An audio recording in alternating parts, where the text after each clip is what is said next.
You good? Yes, sir. Okay. Thank you. Good morning, everyone.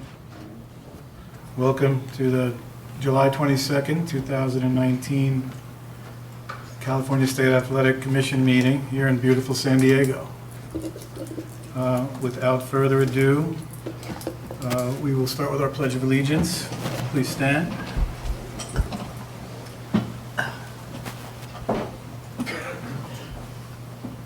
Commissioner Shenarkides, would you start us off, please, since you're there? Pledge allegiance to the flag of the United States of America and to the republic for which it stands, one nation, under God, indivisible, with liberty and justice for all. Good morning, Mr. Foster. Morning, sir. Councilor Swenson, wherever he went. There he is. There he is, in the back. Okay. Would you please help us establish a quorum? Call the roll. Yes, sir. Commissioner Araby. Present. Commissioner Ayala. Here. Commissioner Dr. Williams. Present. Commissioner Senior Quidez. Here. Commissioner and Vice Chair Lehman. Here. Commissioner and Chair Corelli. Here. Mr. Chairman, we have 6 commissioners. We have a quorum. Commissioner Souter is absent. Thank you. Okay, again, good morning and welcome. Just a couple of comments for you all. It was an opportunity to highlight some great progress that the Commission is making. The last fiscal year ended just a little while ago, right? June 30, and we can confirm and report that we had a record revenue year in the history of this Commission with over $2.7 million in revenue from promotions and stuff. That's a good one. For those of you out there in public, okay. And congratulations again to our staff and commissioners and all of, particularly for the promoters, and some of them are here today, all of you that are involved in making this the premier state in which to bring your combat athletes. We have some exciting events coming up. There was a UFC event recently in Sacramento, coming up in Orange County and Los Angeles. We're excited about that. We have the Porter fight. It's going to be at Staples Center. Yes, sir. And so we have a published schedule of events on our website that you all can see. So we're excited about the rest of the calendar year and all the great events that we have. Any of the commissioners have anything they just want to say, just generally before we begin? You all good? Okay, thank you. Okay, agenda item number 3, approval of the May 14, 2019 Commission meeting minutes. Mr. Foster. Mr. Chairman, this is the minutes that were sent out. I believe all the revisions have been made. I believe the minutes are in order. Do I have a motion to approve these minutes? So moved. And a second, thank you. Any commissioner comments? Any staff? Members of the public are welcome to comment on our meeting minutes, which are also available for public review. Seeing no members of the public wish to call the roll for a vote, please. Commissioner Araby. Aye. Commissioner Ayala. Aye.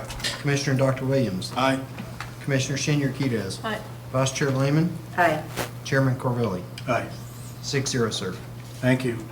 Agenda item number 4, review, discussion, and possible action on Kubrat Pula's administrative suspension and the requirements for meeting the terms and conditions of his suspension. Mr. Foster.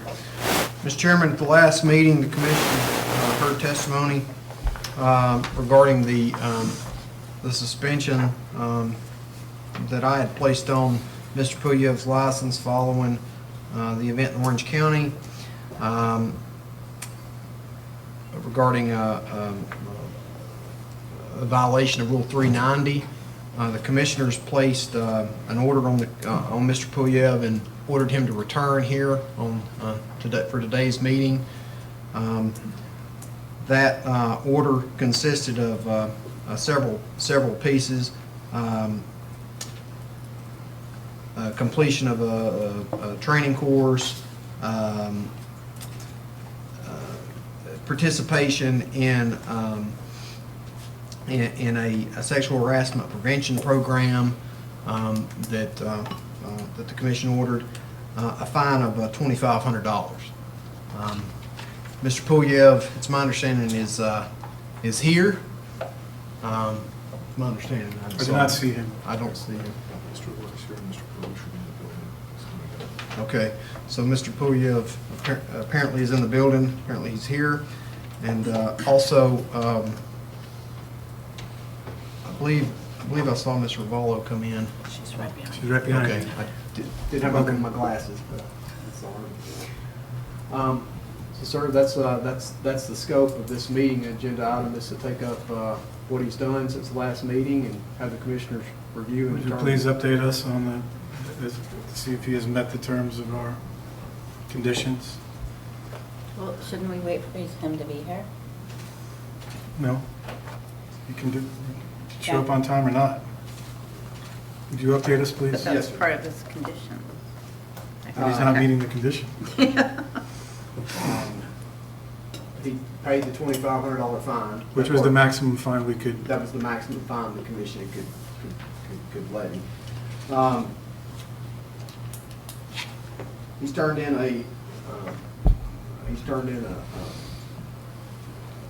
he participated in a program with University of Nevada, Las Vegas, with the Title IX coordinator, Mr. Morris.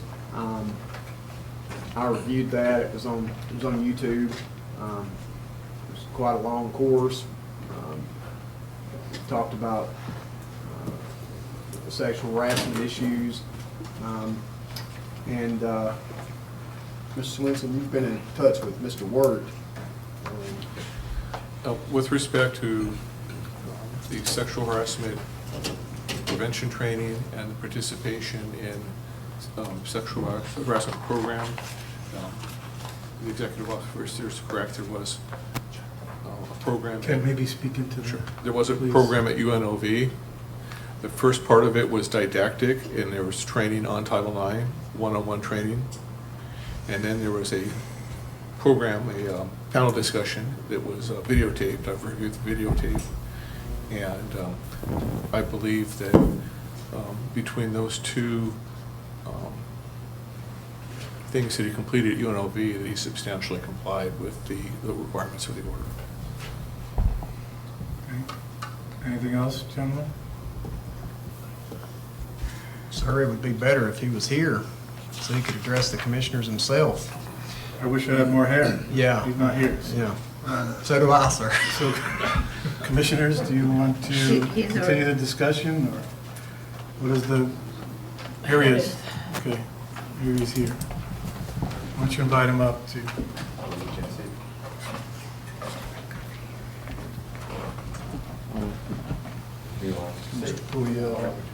Hello?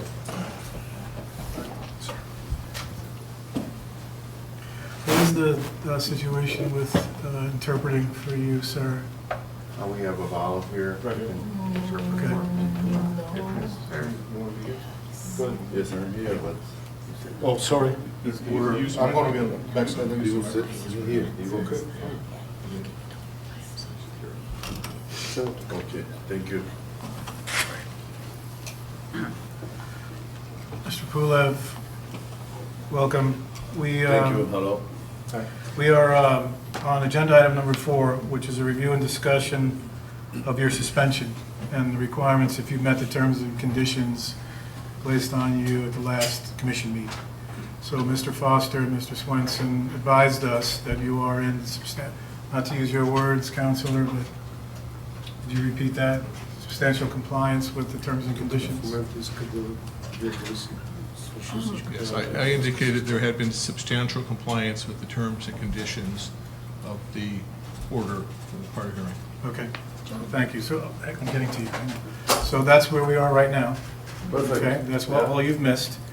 And so I'm about to ask the commissioners if they have first a motion and then a second and then a discussion about this matter. That's the way that we work our process. So do you have a recommendation on a motion for us, Andy?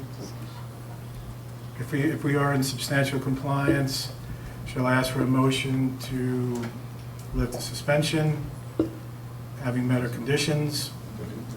does Mr. Swenson have a recommendation for this? Ken, can you move a chair right next to Andy there? This is kind of silly. Mr. Chair, I would prefer to hear what he has to say before I make that Okay, recommendation. fair enough. Mr. Swenson, do you have something more to add at this point? I would ask that Mr. Pulev speak for himself and not have everything interpreted. We're going to get there right now. Do you have anything else to add? Nothing further. Okay, all right. So do we need a motion to do discussion, or can we go right into discussion? You can have discussion first if you Okay, wish, but okay, there let's should be do that. discussion after the motion as well. Okay, so let's talk about this matter, starting with Commissioner Shannon-Kedez with regard to the translator. Tell us what you think here. I would just like to hear from Mr. Pulev himself and not have everything translated back and forth, because I've seen a lot of your interviews. I've spent a lot of time watching you speak.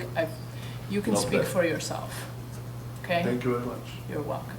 You can ask for help if you're missing some words if you Absolutely, no like. problem. Okay. Thank you. Let us talk to Mr. Pulev, sir. What's this gentleman's name? Mr. Gotzev, Yes. don't Mr. interpret Gotzev, yeah. everything. Do not, Just- yeah, look at me, look at me. I will call on you if we need you to address the commission, I okay? must answer Talk to Mr. Pulev, yeah. a question or Yeah, just, we're going to get to that right now, okay? All right, so why don't we start the discussion?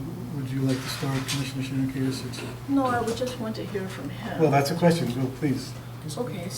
Okay, so since you've gone through the class with Mr. Morris, and since you've gone through the panel discussion with the professors and the media people at UNLV, is there anything else you want to say to the commission, to Ms. Ravelo, is there anything else you want to add to what you have yes, said? of course, Okay. that's where I'm here. Yeah, first I must say one more time, sorry for the kiss. I very sorry for this kiss. And I must to say to Mrs. Rivalo, excuse me, sorry for the kiss, because was my mistake, 100%. I know for this mistake, because I was in this, какие уроки? Lessons. Yeah, I was but so much lessons, and I long time think about my mistake, and yeah, this was mistake. I know this was mistake before this. I do this. I know before that, and now I'm sure this was big mistake from me, and I never do this more, because it's really mistake. I was in Lada, как беше уроци? Lessons. Yeah, I was in a lot of lessons, and I hear from the women, from the teacher there. He explained me everything. I watch the films, and these films is just easy to understand, and yeah, it's not не е нищо сложно, казваш. It's nothing difficult. Yeah, it's to nothing understand. difficult to understand. It's nothing, so was very easy and very interesting for me. What's different? What changed in your thinking between the last time you were here and today? So I learned that must I have more respect with women. This is моето заключение. That's my conclusion. That is my. Yes, and I learned that not only me, all people must to know this, because I'm sure this, a lot of people don't know. Just don't know, because nobody speak about this tema, and like me, I don't know. I know this is mistake what I do it, Before I do it, I know. But doesn't matter, I do it in this moment. I was too emotion, I was to show, just to share my win. This was nothing with sexual, nothing with, So But- how do you think we can change this thinking, especially with fighters and especially in other countries, but even in the United States? How do you think we can change the thinking?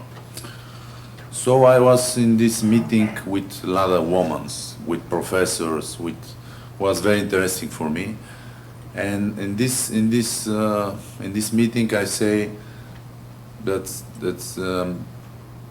we need in the world, we need more explain about this tema and more to people to know about this. I don't say problem, but about this tema. Issue. Yeah.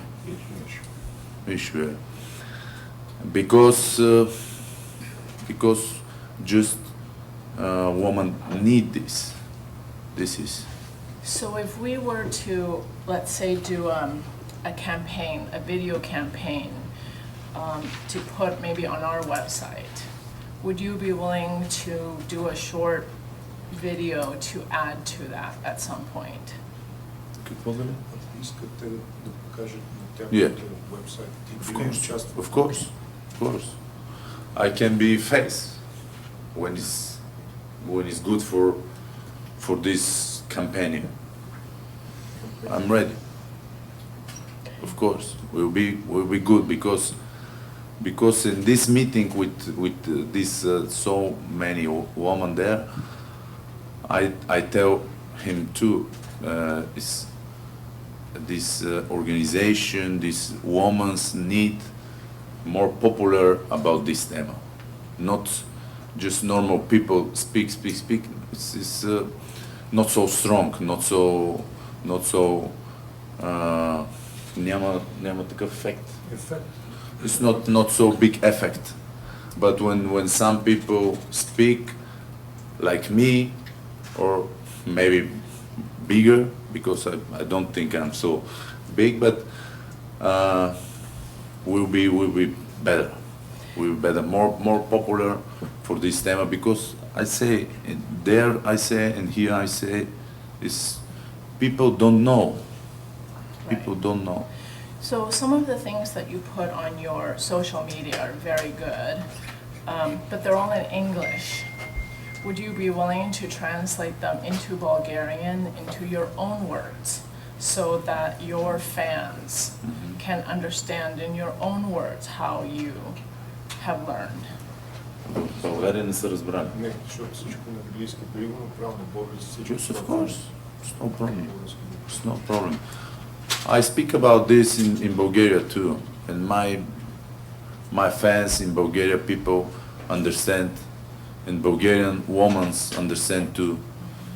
And I think of Bulgarian language is, I think, many times it's easy for me, but of English is different, and I think Bulgaria is little country, small country, 6 million people is not so big, but I think it's all the world must be more popular this tema because a lot of people like me don't know. You don't just live and don't know.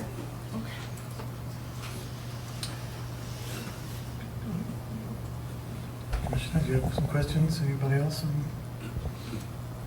Commissioners? Well, I think it's probably appropriate to call for a motion, so then we can invite folks up to say what they have to say. There are any other commissioner questions right now. If we have been instructed that he is in substantial compliance with our conditions, then I would ask for a motion to remove the suspension, or whatever is any of the commissioners' pleasure to consider. I will move for the suspension to be removed and for him to be conditionally reinstated for the remainder of his license period, with the caveat that if this does ever happen again, that his license be suspended for life. That, right? Okay. Do we have a second on that motion? The second. Okay, we have a motion and a second. Okay, so now we can invite members of the public to comment. Can we make a chair, or maybe gentlemen, if you, however you guys want to do this? Give people a chance to speak.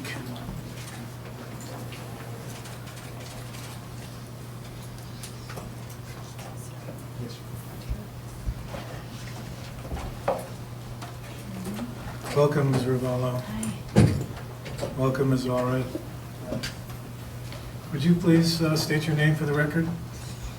Jennifer. Would you Ravallo. speak into there so we Okay. can, thank you. Jennifer Ravallo. Are you going to be speaking together or one after the other? One after the other is Okay, fine. all right. Ms. Ravallo, please.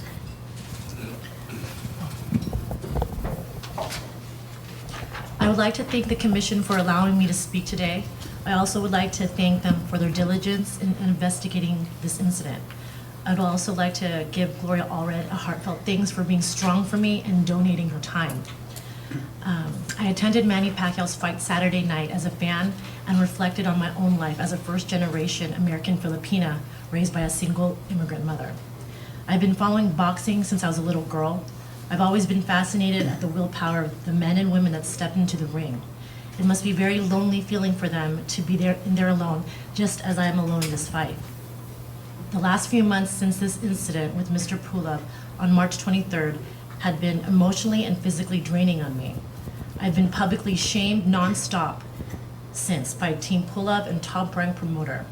I've been cyberbullied by thousands that are only hearing rhetoric and complete lies spewed by Kubrat Pulev and Bob Arum. I'm being blamed by a man who cannot control himself. It says a lot that Mr. Arum is not here today. Recently, he has been to Kazakhstan, Moscow, Tokyo, Osaka, and Washington, D.C. to promote fights, but he can't be here in San Diego, an hour flight from his home. Mr. Arum cares little about sexual harassment, if at all. It makes me wonder if there's a culture of sexual harassment in the office of Top Rank Boxing. Mr. Arum spoke on an interview that he didn't believe that a 6'4", 250-pound boxer grabbing the face of a 5'2" reporter and forcibly kissing her with his bloody mouth is sexual harassment. I would like to see if he would think differently if a large bloody man did the same to him without his consent. Mr. Arum, in your interview, you say it's now a crazy world and people are no longer allowed to live. I hate the opinion that just because Pulev was so excited after his win warrants him to harass me in any form. This is crazy to me. I should be allowed to choose who can kiss me. This behavior has been happening for decades, and there are people that are getting away with this because women think they do not have a voice or they don't have people supporting them. Well, what happened here with Pulev's suspension is speaking out for every woman that didn't have a place to say something. This is the change we need to see, and I hope this commission will continue to impose sanctions on athletes that are guilty of harassment at the workplace. Thank you. Thank you. Ms. Yeah. Allred? Thank you. I'm Attorney Gloria Allred. I represent Jenny Ravallo. And we're here today to commend the California Athletic Commission, CAC, for taking quick and appropriate action to suspend the boxing license of boxer Kubrat Pulev until he could prove to CAC that he has completed an approved sexual harassment course and could show to the CAC today at the CAC meeting that he is rehabilitated. The CAC suspended Mr. Pulev after a video of Mr. Pulev went viral, clearly showing him grabbing the face of and kissing on the lips Jenny Ravallo, a reporter, as she was interviewing him in a post-fight interview.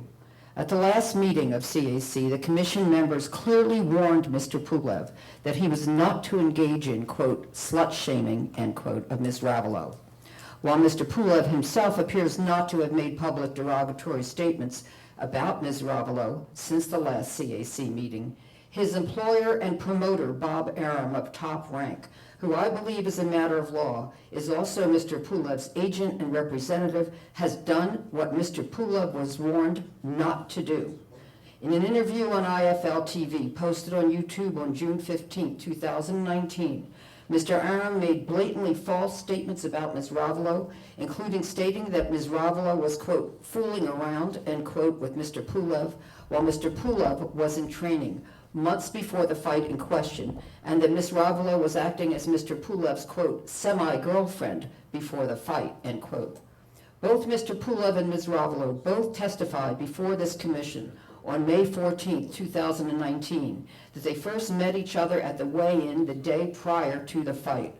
Mr. Aram's totally unfounded and false statements that Ms. Ravelo was hanging around Mr. Pulev as he was training for the fight, and that she was his, quote, semi-girlfriend, end quote, demonstrate that both he and it appears that his fighter, Mr. Pulev, have consciously decided to ignore and dismiss the Commission's admonitions made to Mr. Pulev on May 14, 2019, to stop shaming Ms. Ravelo.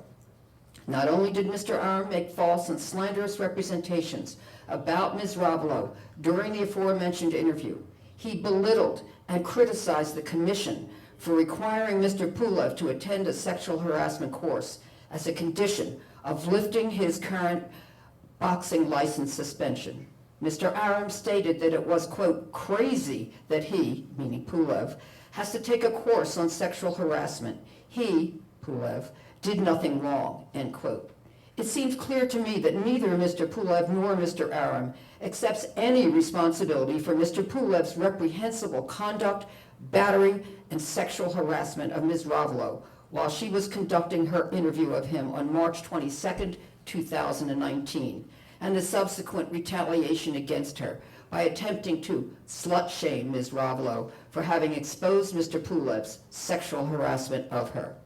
Mr. Aram's attack on the Commission for requiring Mr. Pulev to take a sexual harassment class and his referring to the Commission's order as, quote, outrageous, end quote, and, quote, crazy, end quote, demonstrates not only Mr. Aram and Mr. Pulev's complete lack of remorse, but in addition also evidences their lack of basic understanding of conduct that is deemed inappropriate pursuant to Business Professional Code Section 18602, as well as Section CCR Section 390, and their apparent contempt for the Commission's order.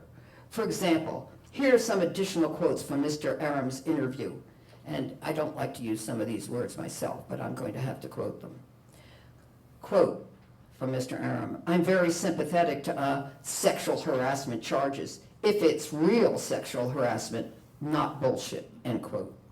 Quote, I know what sexual harassment is, I really do, but that wasn't sexual harassment, end quote. Quote, and I'm sure I'll get in trouble when this goes out. That's the way of the world, and I don't give a shit, end quote.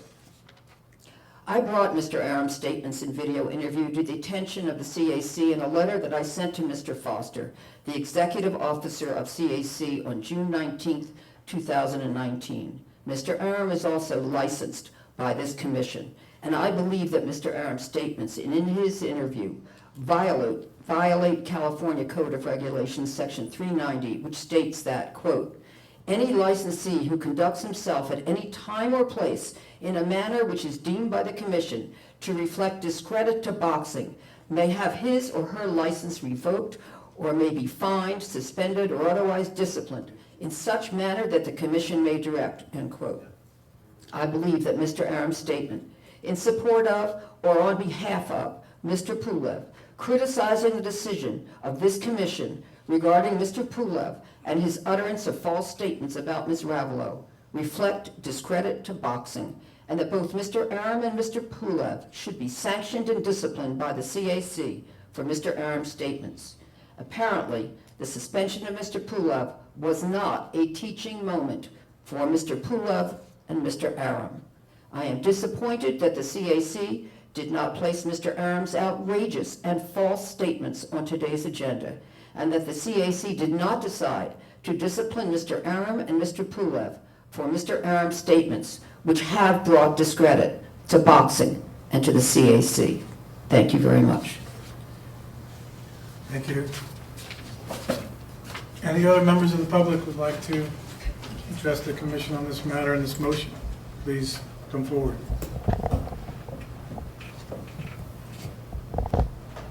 Seeing none others wishing to be recognized, before I call the vote on our motion, do we have any other questions or comments, Commissioners? Yes, Commissioner? We did see the comments by Mr. Aaron. And for anybody who has been in the sport or is a fan of the sport or knows the sport, we unfortunately also understand that self-restraint, self-control, self-censorship, and media relations and the name Bob Arum aren't always synonymous. But unfortunately, we regulate combat sports in the context of professional competition, just like the state bar regulates lawyers who violate the professional code of conduct, and the medical board regulates doctors in the context of their profession, and dentists in the context of the dental board in the context of their profession, and so forth. We do not, unfortunately, get to regulate people 24/7, as it does start to infringe on constitutional rights and other rights and things like that.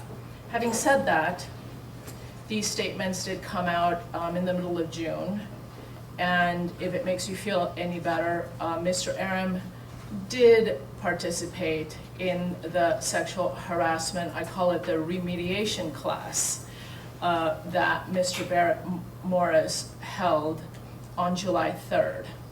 And I did keep in pretty close contact with Mr. Morris throughout this time period, before and after.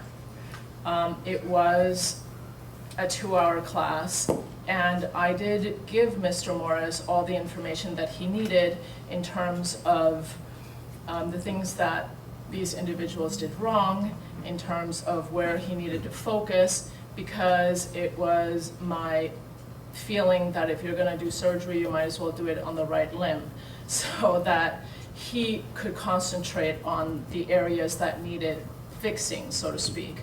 So Mr. Arum and the folks of Top Rank were present, as was Mr. Pulev and as was his management, because it has been always my opinion, not just with this incident, that if management promotion isn't responsible, and those are the folks that are supposed to be dealing with compliance, then you might as well just throw in the towel, so to speak. So, so Mr. Arum, I am told, did learn and did participate. So, having said that, as I said, we don't get to regulate 24/7, but he did participate in the remediation class. And that item is not on our agenda. Right. Not to say that it couldn't be at a future meeting. Could work with staff and certainly would consider anything appropriate. So I think that's time to call for the vote on this motion. Please do.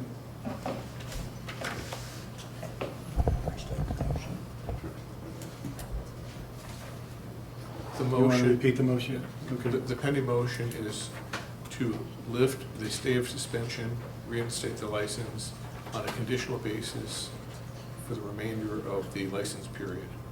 And that if Mr. Pulev were to violate the prior order, then he'd be subject to possible suspension for life. Call the roll. Okay. Commissioner Araby. Aye. Commissioner Aiello. Aye. Commissioner Dr. Williams. Aye. Commissioner Senior Quidez. Aye. Vice Chair Lehman. Aye. Chairman Carvelli. Aye. Motion passes 6-0, sir. Suspension's lifted. Agenda item number 5, discussion, possible action on a harassment prevention policy for licensees. Mr. Foster, would you please explain this to us?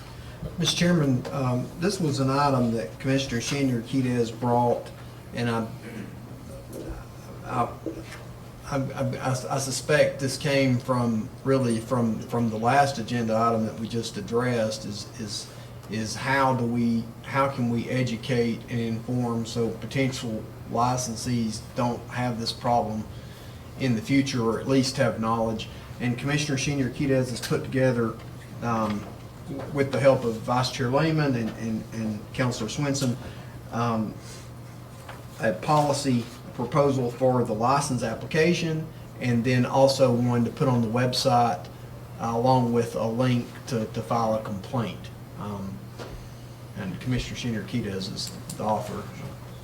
Well, I took, so Mr. Swenson provided the extensive DCA policy, not all of which is applicable to us because it has references to MOUs and it has references to the responsibilities of DCA, and anyway, not all of it is applicable to us. So what it did was I took the DCA's full policy and then I removed the references to the MOU and I removed the, Commissioner, you're speaking about the Department of Consumer Affairs and a memorandum of understanding.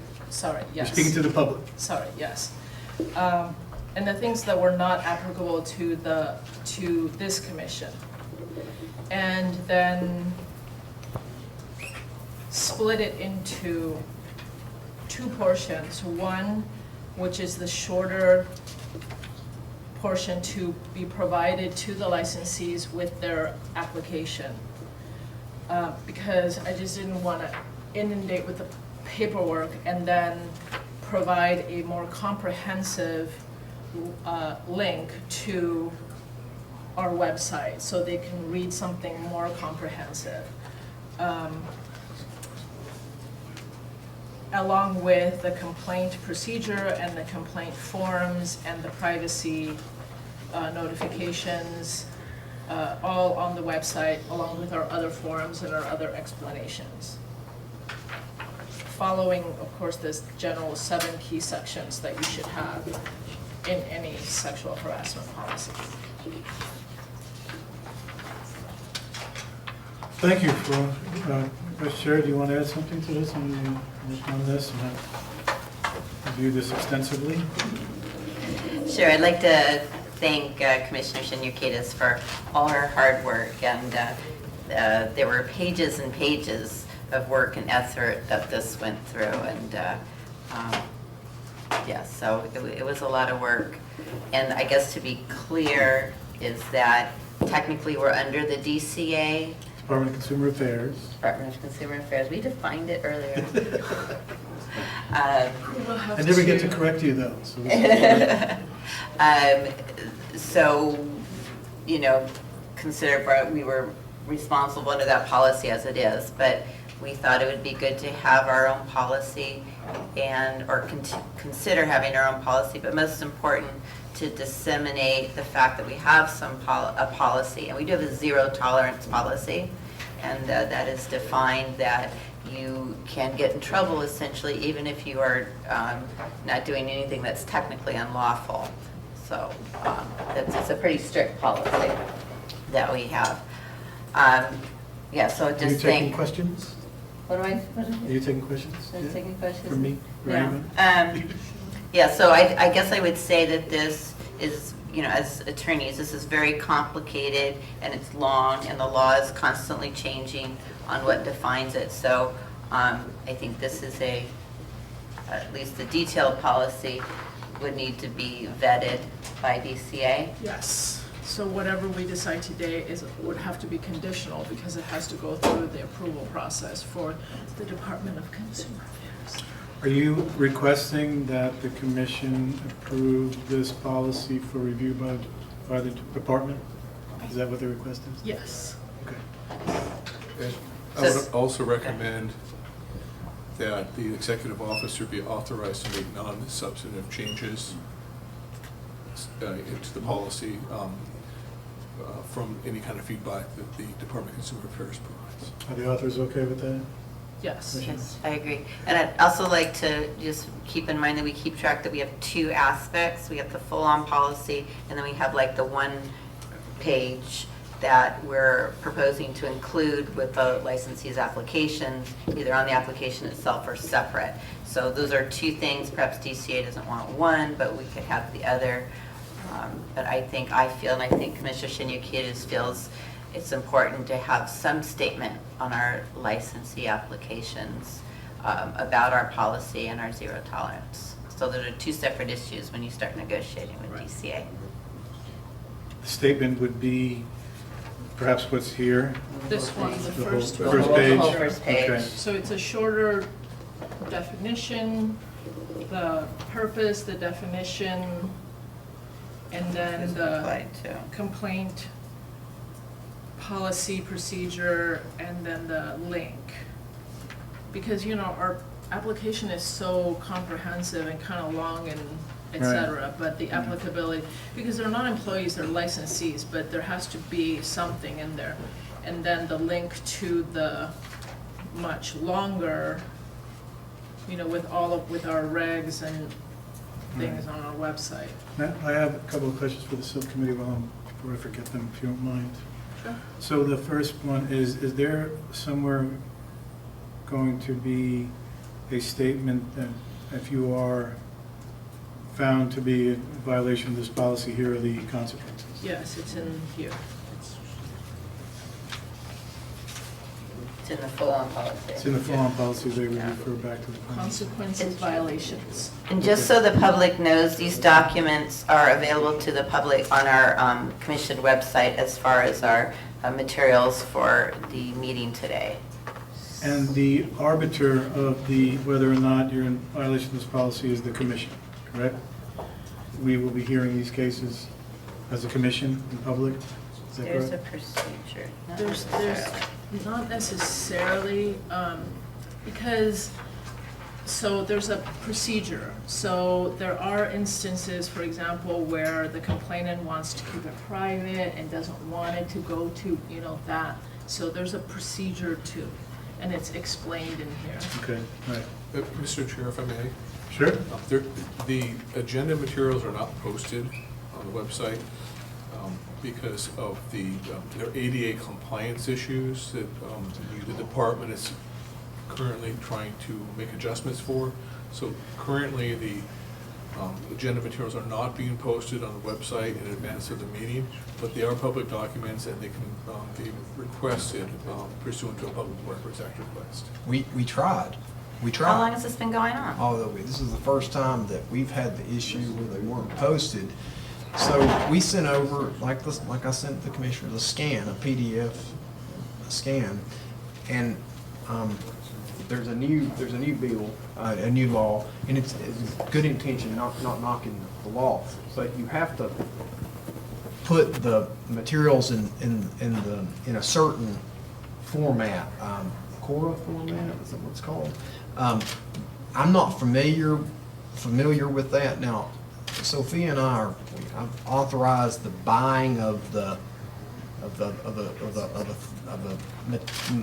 tool that will help us and assist us. So not PDF, is that what you're saying? Not, it's, yeah, I don't think it's. Sorry. I don't know if Okay, this is the okay. forum for this. It's We not. can, Sorry, sir.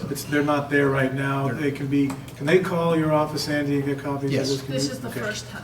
Okay. Yes. So they can call the office in Sacramento and they can get copies. We have copies here. There is a process here. This is one of the early steps in adoption of this policy. Maybe somebody could explain, whether you counsel or for the public's benefit and our benefit as well, how this policy will promulgate through the process. What happens next? Well, first of all, it's important to note that the policy will be part of the licensee application process. So the license.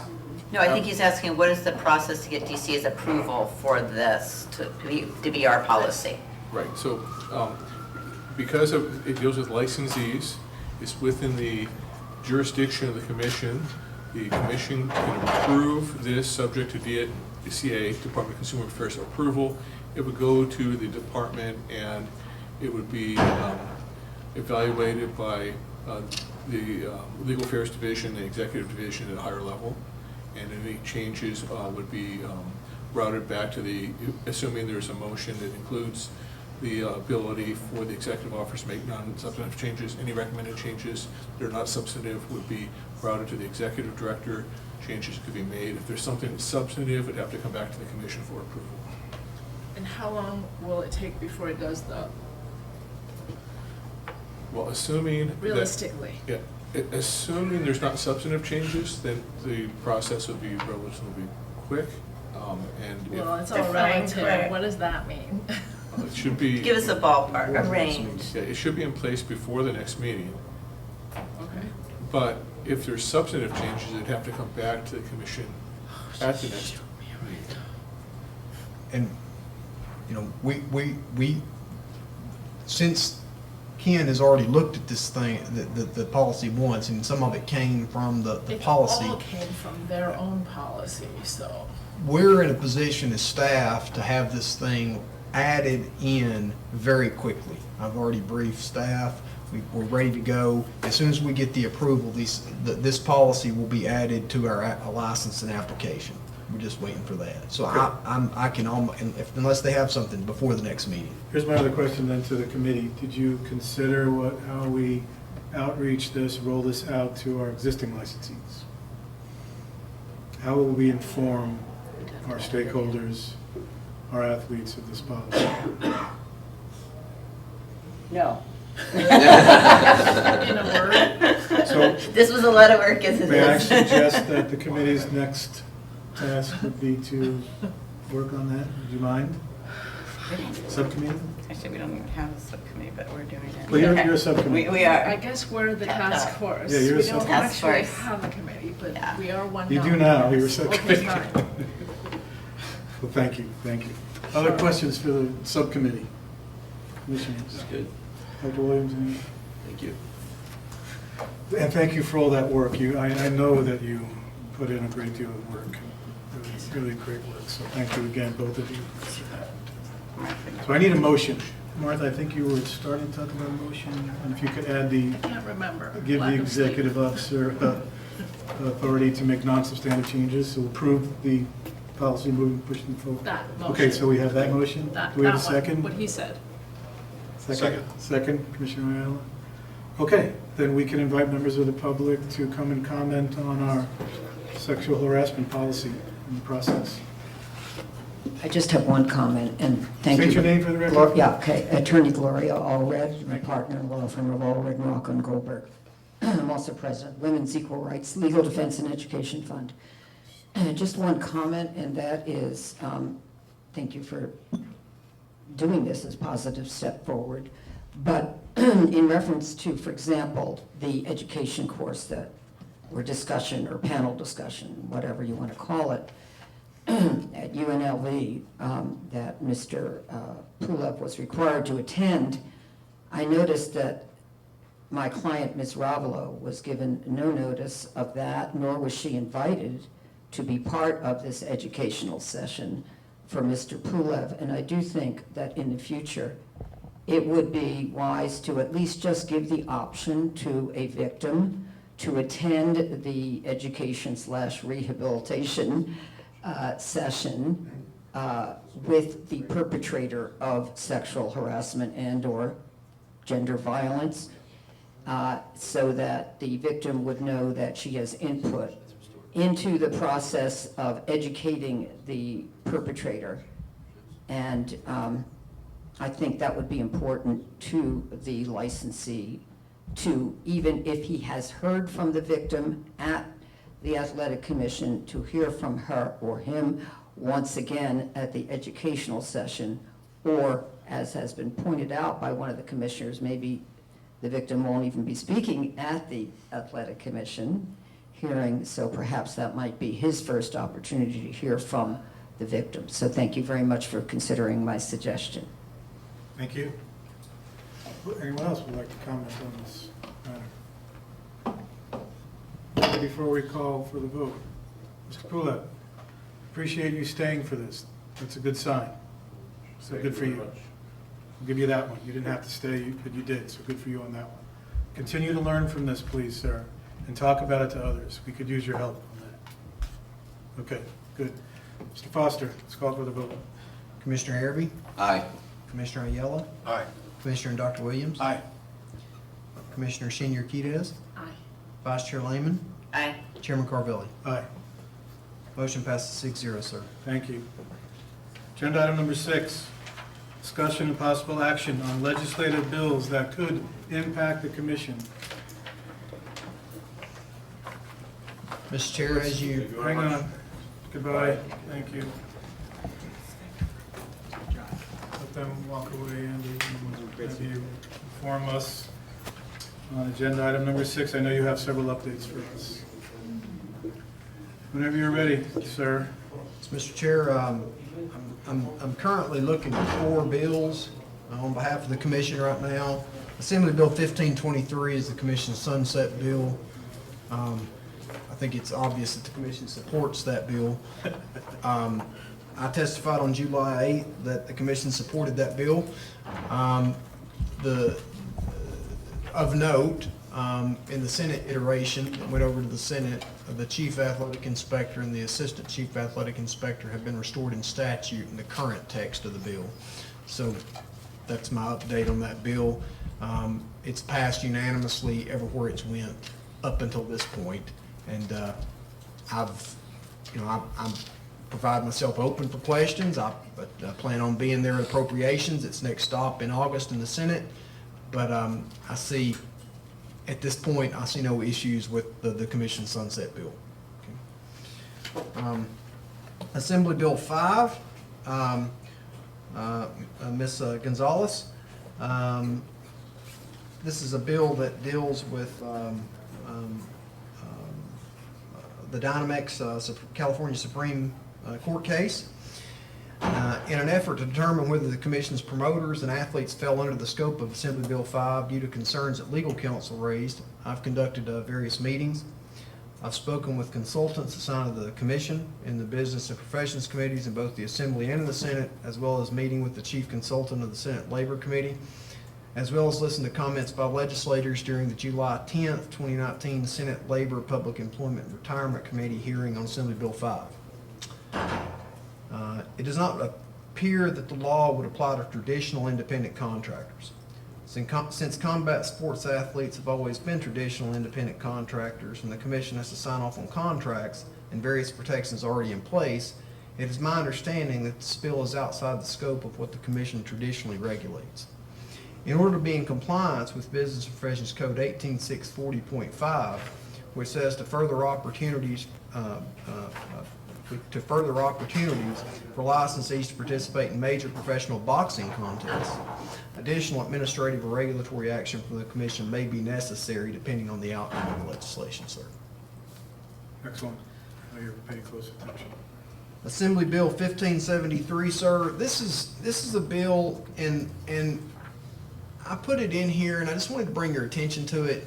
It's not directly related to the commission, but since the commission literally just took up the Mr. Pulyev's issue, and then we come back very shortly thereafter with a sexual harassment policy, I thought it was worth your time just to have the information, because this is like a Bill of Rights essentially for athletes, and it also has a complaint process attached to it. So you've read the bill. I'll continue to track it, but I just wanted you to have it and see it. And then Assembly Bill 613, sir, this bill's dead for this year. It's a 2-year bill. So what does that mean? I assume It's not going to pass this year, but it will return next year. okay, so was it voted down or is it just not up? I don't think it passed out of committee. Okay. It just never votes, Okay. just held.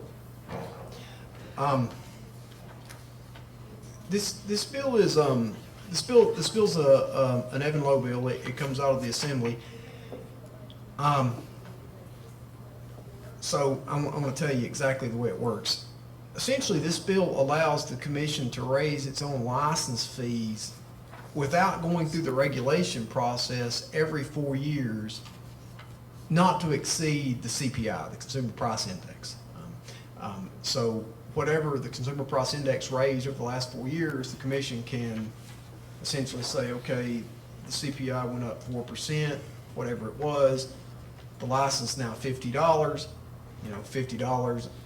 4%, and we're gonna raise the license fee $2. Now the license fee is $2. That's a crude example, but that's essentially what it does. Well, so that's what it does. Let me tell you kind of the other side, okay? So since we're talking about bills, one of the concerns that I heard when I was talking about it with various people is it essentially takes away the legislative oversight on fees in some ways. I mean, obviously it's legislative oversight because the legislature would be passing this bill if they passed it and the governor signed it. But I think that the argument is for the public process, the legislature may want to retain the ability to determine what fees the commissions raise. So it's both sides. This is coming out of the legislature. One side's wanting to basically delegate to the executive branch agencies. The other side is, I mean, just ideas that I've heard, but that's both ends of it. And as somebody who sits over here on this side of the thing, I mean, it seems like a really good idea in some respects because you don't have to go through the regular process. You don't have to get a bill. You don't have to do all these things. You can just adjust. You as the members can adjust the fees as you see necessary. Good. Yes, sir? So, Andy, do you know why this bill was put on suspense or was not moved out of its? Why it died? It's not dead, it's just, Sorry, killed, sorry. I mean, because it's a 2-year, because the way that it works now in the legislature, they can do these 2-year bills, they can put a bill and work on it, and then move it again next year, it stays in the committee that it's currently in. So my question is, was there any major issue that we need to be aware of related to this? Because I think this is a good idea within reason, and I think there's a way you can convince legislators this is a good idea within reason. But is there any reason why it did not move this year? I don't know, sir. Okay. I can find out. Yeah, that'd be great. Yeah.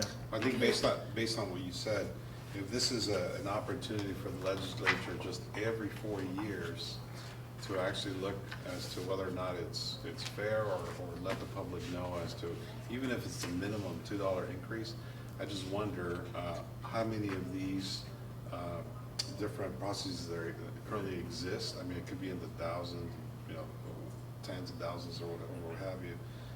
Not sure realistically how much oversight, they'll necessarily have, but I think for the sake, just based on what you pointed out right now, I think their argument is like, look, it's only every 4 years. If it's not overly burdensome, for the benefit of letting the public know that these changes are going to be made, then keep it in place. And it sounds like that's where those folks were, whoever you were talking to. So I think that's the talking point that we would have to change in terms of the mindset.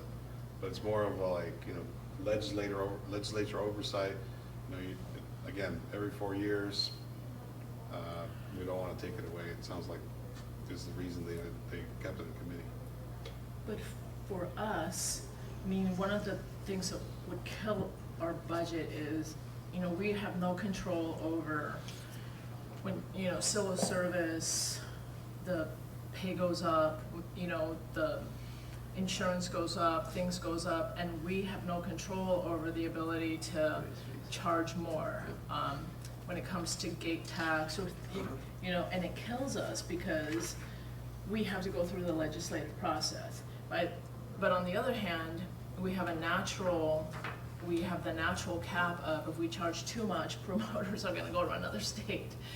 So we can't ever just go nuts and say, okay, well, we're going to charge now 10%, gate tax. So for us, it's just the market, what the market bears in competition. There's never going to be a just crazy, domino effect of. Just to echo onto your point, sir, I think when I was talking to the consultant who wrote the bill inside Mr. Lowe's office at the BNP committee, the Business Professions Committee in the Assembly, essentially, I think one of the arguments in support is there have been a few times in the past, recently, and by the way, this affects consumer affairs, so it's a consumer affairs bill, but that essentially like a program hadn't had a fee increase in a great many of years, and their fund was getting close to insolvency. And the only way to get an increase is to go through the legislature. So that's part of it. I'm sure you get it. Sir, that's my legislative update. The materials are in your packet with the various bills. And members of the public are welcome to come up and comment on this agenda item if they wish. Seeing none, unless the commissioners have any other comments on agenda item 6, we can move on to agenda item number, let's see. We're going to vote, are we voting on something for 7? Do you require a motion or vote by us on? Yeah. That's a huge deal.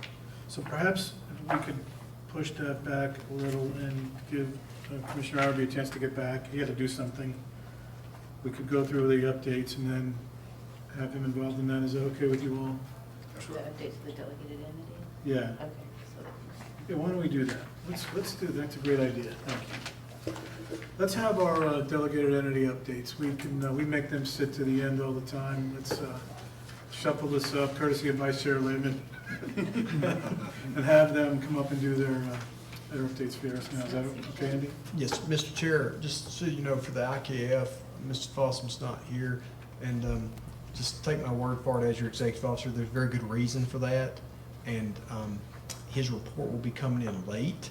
It didn't make it by the time. There's very good reason for that. So you're okay with that? Yes, sir. This meeting? Okay. Yes, sir. Okay, good. So you guys want to fight it out on who comes first? Or that'll be fun.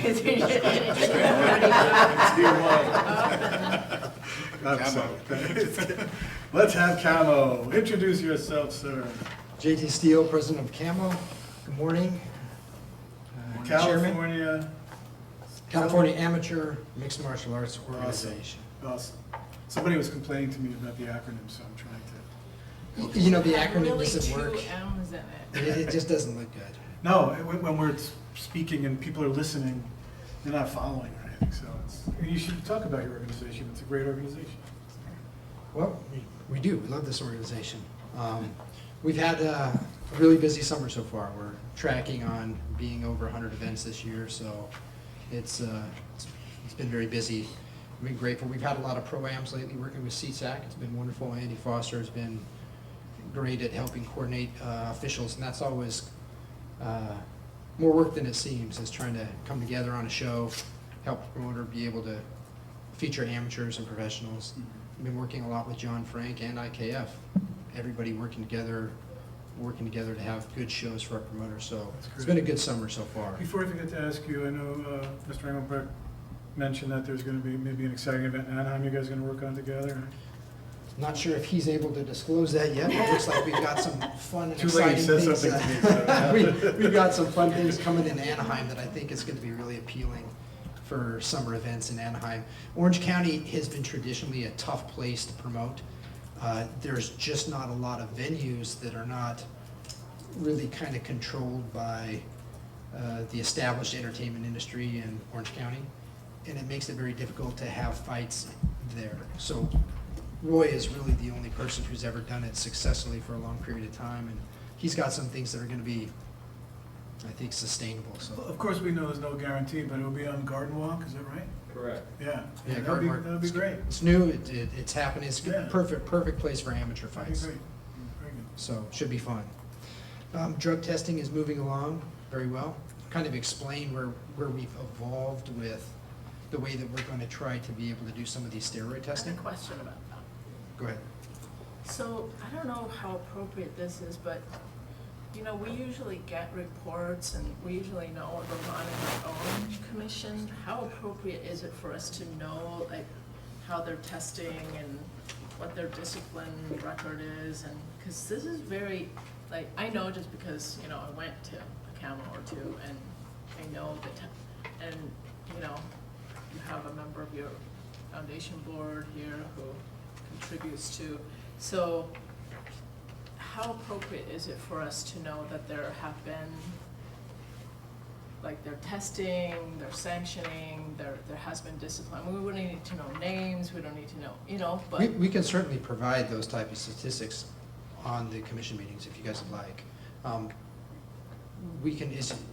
They'll already show up in our suspension lists anonymously that I provide to the commission, but.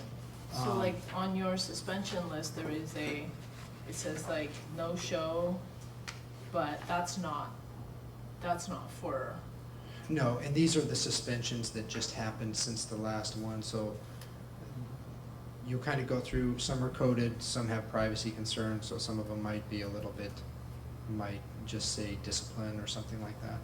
But if we would like to make a report showing exactly the statistics that we have for positive tests, we can do that.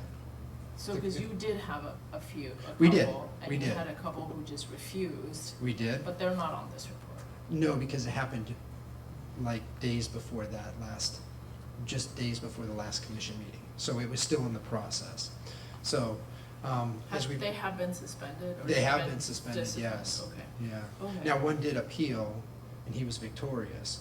And I'll tell you the way that the appeals process works, I think you might find it interesting. The way that it works is if you test, and this is steroid testing, so for steroid testing, it's obviously very expensive. So we send the test to the Smyrtle lab. Smyrtle lab is going to test for elevated testosterone levels. If the testosterone levels are significantly elevated, at that point, that's grounds for us to suspend.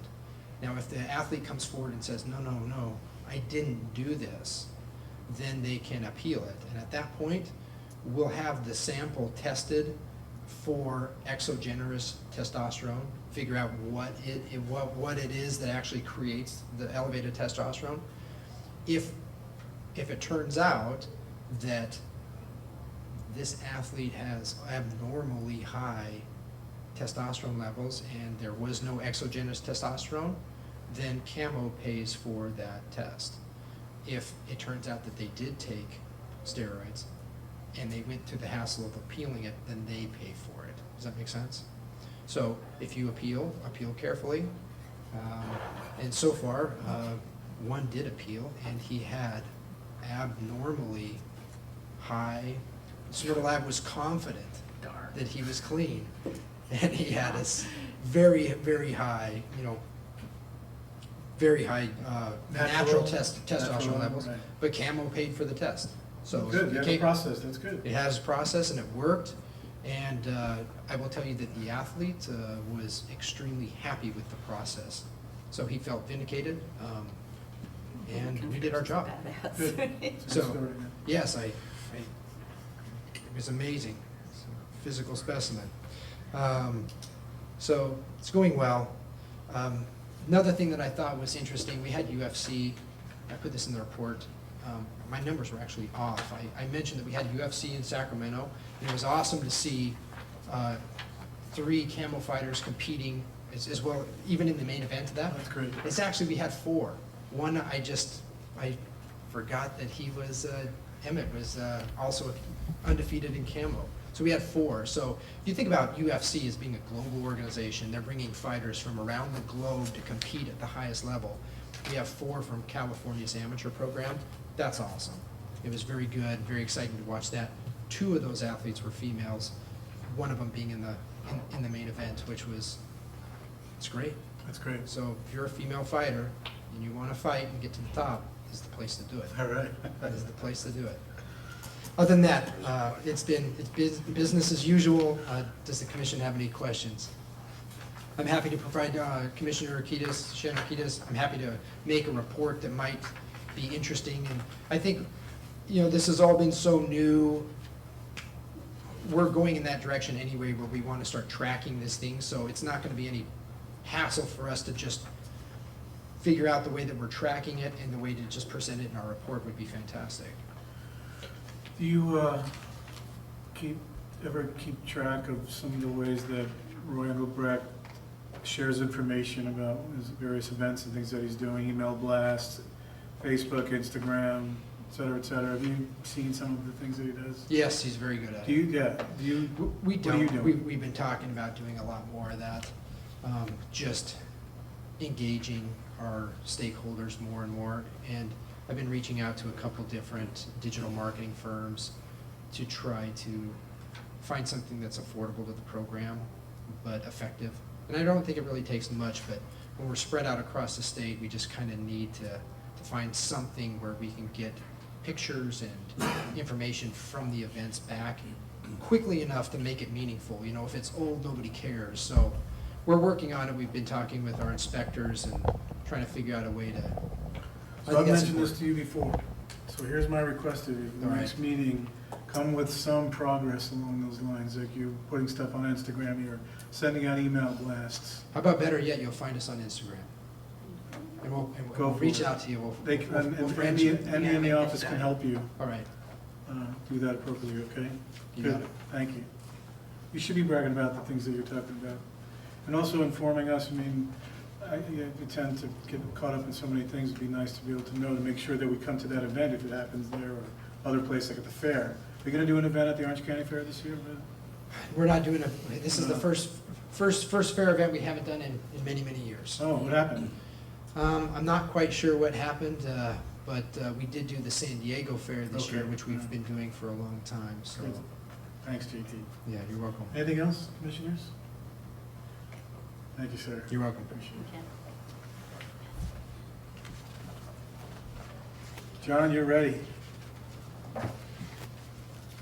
John's been posted, I always do the likes on John's USL pancreation posts. He's got some good ones. Morning, John Frank with the United States Fight League. And I submitted my report. I just wanted to skim over a few things and a few things that have happened since. Since the report, we've had 2 events. Both of them were this weekend. One was in Ontario, California, 13 bouts, and one was in Memphis, Tennessee, our first event in that state, which had 17 bouts. Memphis had one injury, which was an elbow due to an armbar for a 15-year-old male. So our total injury count is 30 off of 2,086 exposures. So our stats our percentage is still very low. We had our national championship tournament on June 22nd. It was in Ontario, California. It had kids from, I think, 12 different states. The tournament consisted of 92 bouts, and the skill level was extremely high. And I was sure we were going to get some injuries because we had dangerous kids there, but somehow we walked away with just two minor injuries, where they both from arm bars, and they were. It was not recommended that they continue the tournament, but they were not medically suspended. So in a sense, it didn't count in our injury stats. Stemming from that tournament, we have 34 kids that qualified and that have already are set to compete in the World Championships in Rome. And they're from, I think, 9 states. Of the 34, 20 are from California. Nice, wow. 8 are from Northern California, 12 are from down south. And if the commission meeting lasts to about 1:30, 2 of the kids from San Diego may drop by.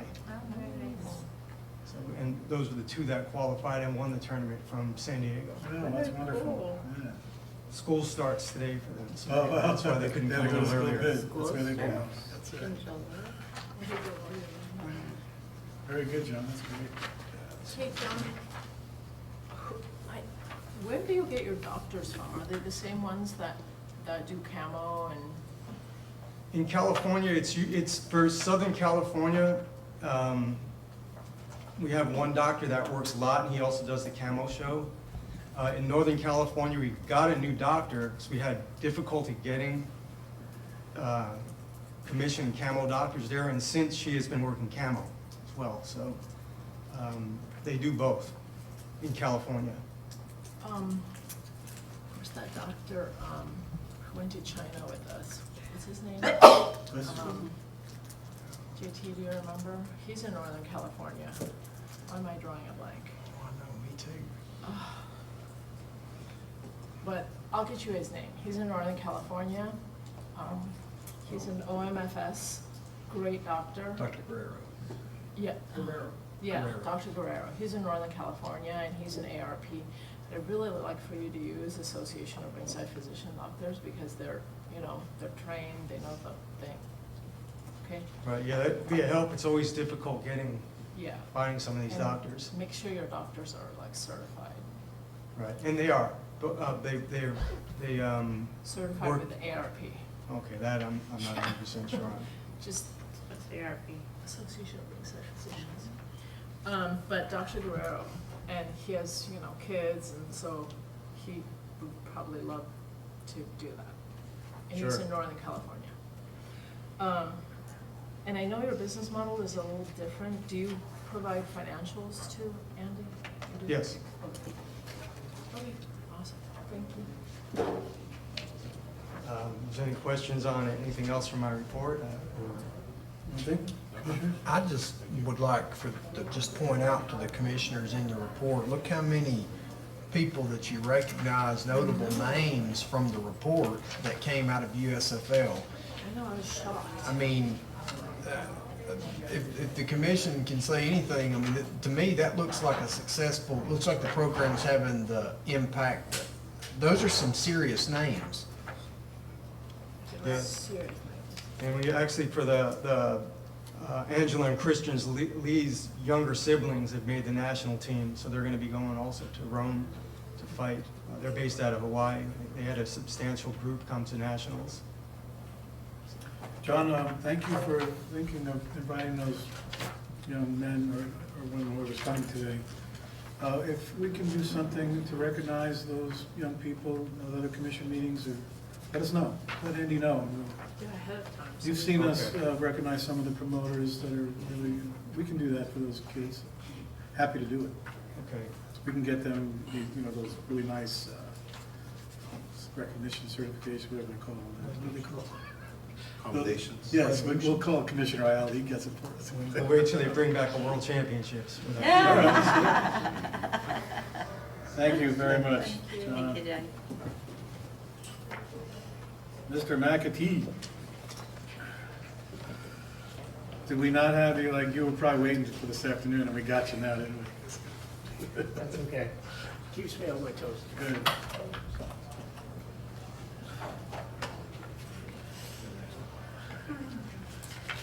Take your time, whenever you're ready.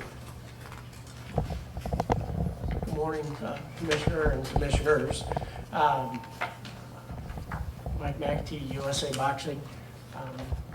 Want to be able to kind of highlight a few things that are in our report that are not in our report and some takeaways from the last meeting and let you know what we're doing regarding that. Like a lot of the other amateur groups, summertime is a very busy time for us. Obviously, young boxers aren't in school. They have an opportunity to compete more. We're very excited about our Junior Olympics, which I'll provide more detail about that, which ended in July, but I want to highlight some of the things because that is our premier event for young people. Our Junior Olympics were at Madison, Wisconsin this year, and we had boxers from age 8 to 18 being the maximum, with the focus being on the Junior Olympic age boxers, which are 11, 12, 13, 14, and 15, and 16. They compete through a regional tournament, so each of the local boxing committees here in California had a tournament. Those winners then competed at the regional level. California is divided by 2 regions for us. They have the northern part of California is in one region, and the southern Cal is also in border, is also included in the with Nevada.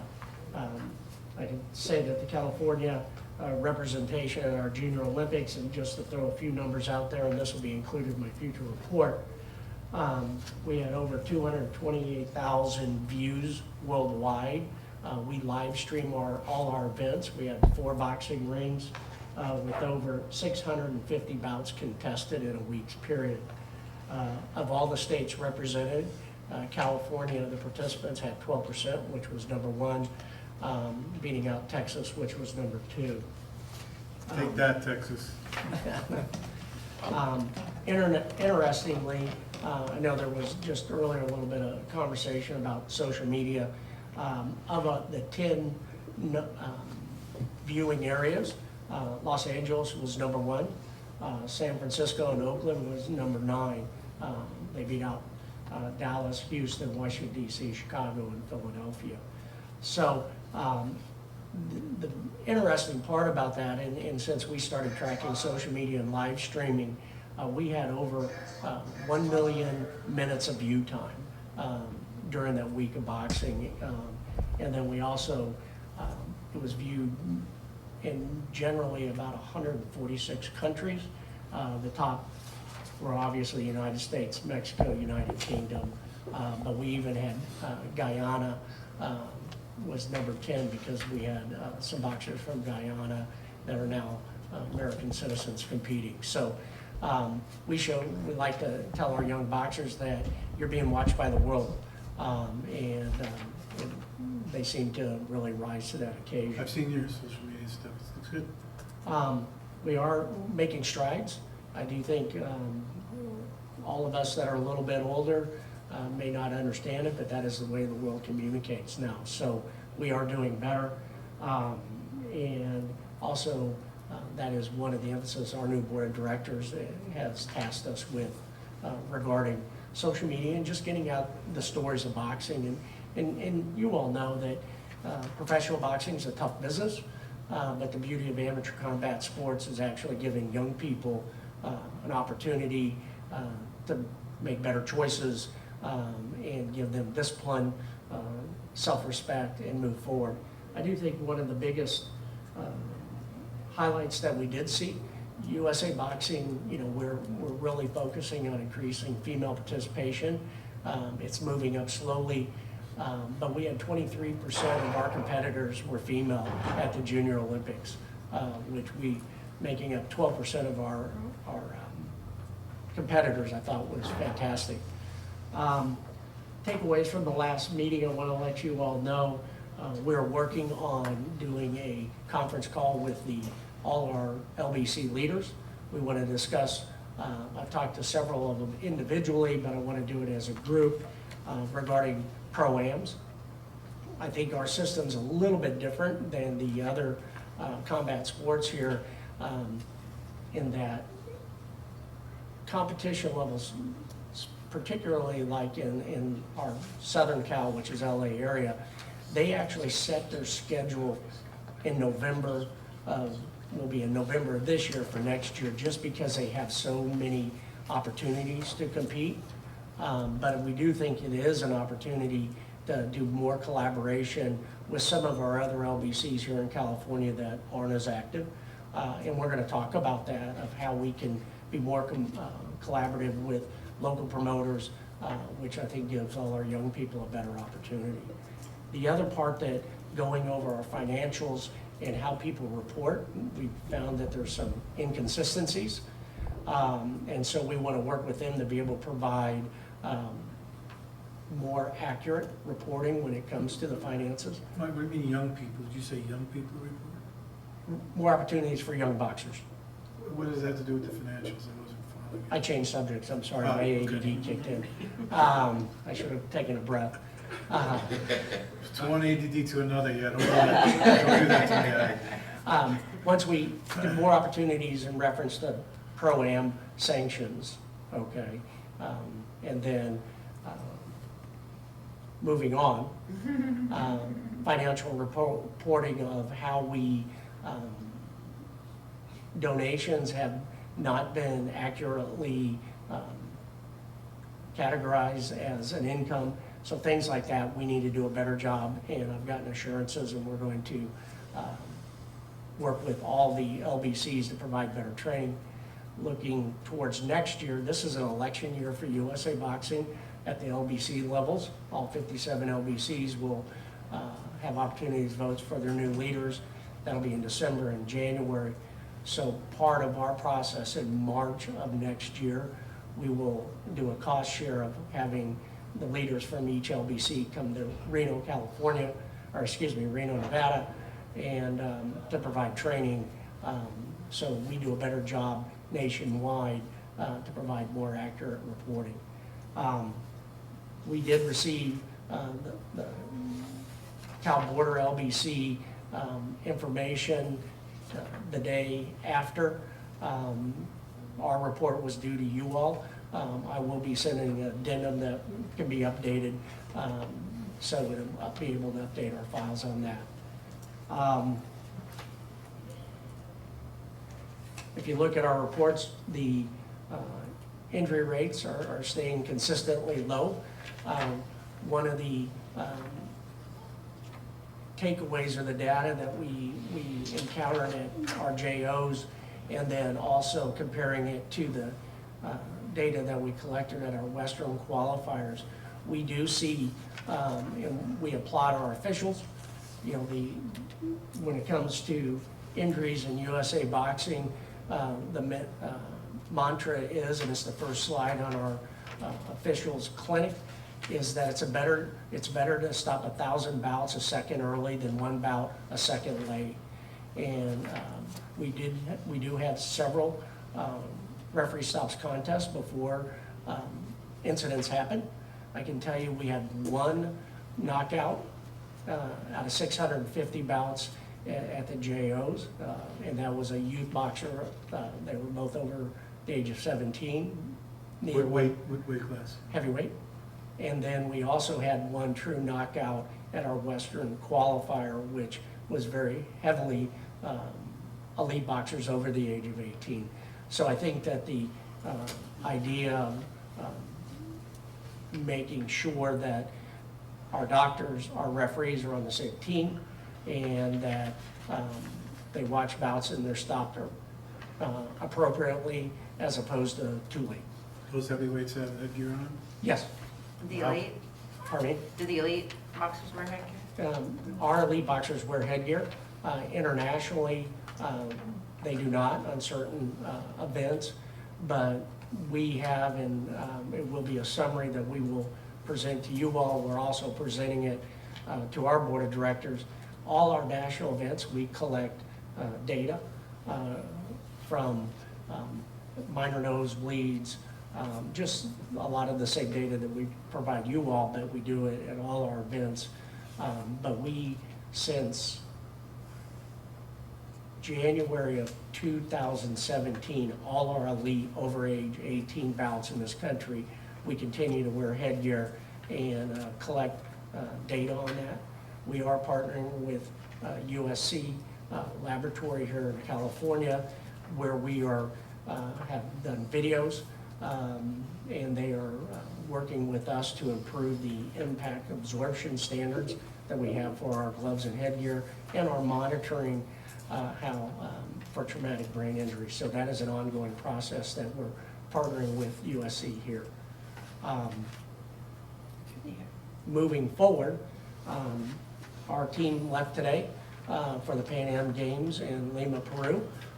We have Richard Torres, who is from the LA area. He will be our super heavyweight.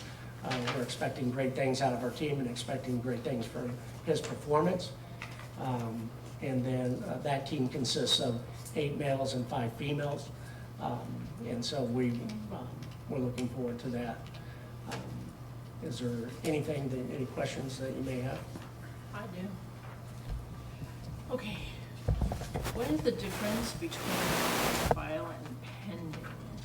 You have some numbers that are just not on file, and I guess pending is you just didn't have them yet, but why are some of these just not on file?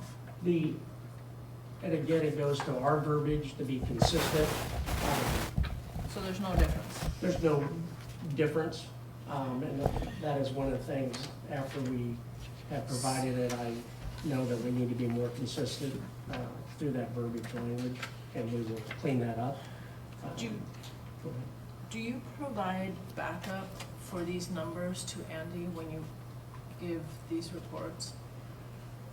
I don't, but I can sure provide the raw data that we get it from. Okay. Like all the financial statements and all that, I can provide that. Would you? Sure. Because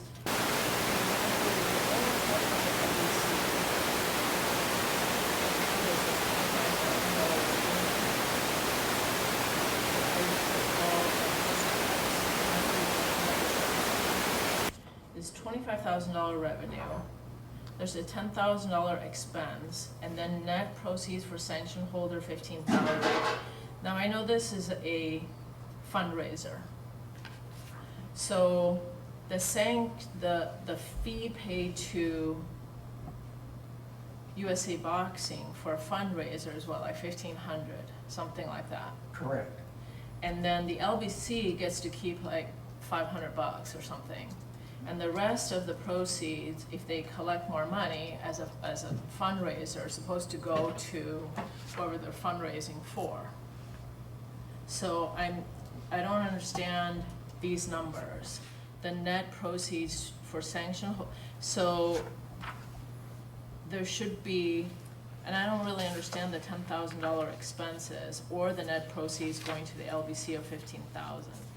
So I'd like to see so anyway. And I'm trying to find which one you're looking at. Northern California. June 1st, 6-1. Okay.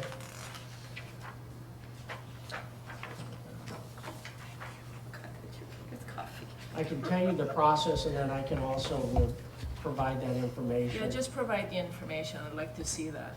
Okay. Just for clarification, for third-party sanctions are $1,500, whereas for the next year, we're always a year behind on our sanctioning process, so we'll use these numbers to be able to determine the same event next year, because people are very consistent. Anything over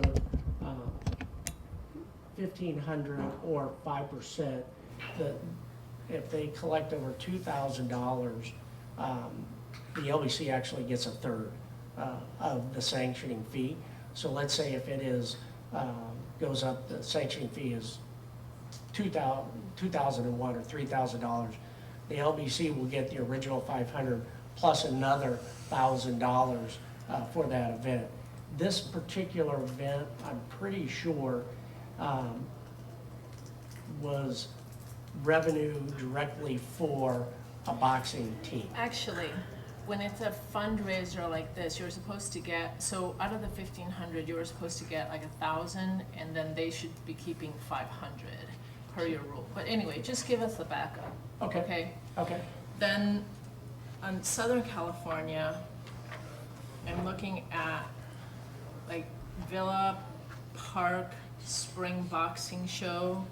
There's a revenue of $11,560, and then expenses of $9,405. Expenses of $9,000, and then the sanction holder gets to keep $2,000. And they're just numbers that don't add up. And then the Greenbelt Challenge, I think that's a WBC amateur event. There's no revenue at all, and they had expenses of $10,530, so they're in the hole, $10,000. So some of these numbers just aren't adding up. So I would like, if it's okay with Andy, to, going forward, I'd like to see the backup. Is this one of those accounting things that maybe donations aren't being put into their revenue, and so it looks like it's zero revenue, but they're donations? Exactly, and that's exactly the Greenbelt Challenge, because I know that at WBC event, the donations, when I saw that number, I quickly went to Hayden, and then we called here to the LBC, and they were putting the value of the donation as an expense, as really as a revenue, where it's a revenue and an expense. And we were able to determine that. So that's one of the things exactly that the BIK is not being, or value in kind is not being accounted for as a revenue and an expense, so it's basically zero. Okay, just So I'll be able to explain that. just going forward, if we can, Sorry. if we can just see the LBCs or the promoter or whatever backup, because they need to give you the backup for Yes, all we this. have the Okay. backup. And then I just have one more question. Do you have a new president? Yes. You do? Our new board was we had, went from 10 members to 13. Tyson Lee out of Alabama is the new president of USA Boxing. He's an independent director. We have two vice presidents, John Brown, who was the president, he is the grassroots vice president. Dick Hoffman, who lives here in San Diego, is the high performance vice president. And then we have our other 10 members, 3 of them being athletes. Oh, I have one more question, sorry. Has the 2020 task force been completed, or is it still being constituted? That was the last thing I wanted to talk about. So, it's a great question, thank you. The task force, just the Reader's Digest version, IEBA has been suspended, and the IOC, or the International Olympic Committee, has put together a task force that regarding the qualification process for next year for the Olympic Games. It is, the leaders of the task force have been selected, but I can tell you that they are taking input from national organizations and the USOPC and USA Boxing jointly have. So explain IEBA and USOPC. Sorry. First, Mike. Okay. IEBA was the International Federation for Amateur Boxing Worldwide, and it's the International Boxing Association. Their headquarters is in Lausanne, Switzerland, and there were 200 countries members of IEBA. USOPC is the new acronym for United States. It's the United States Olympic Paralympic Committee. They recently changed their name to include para in the title.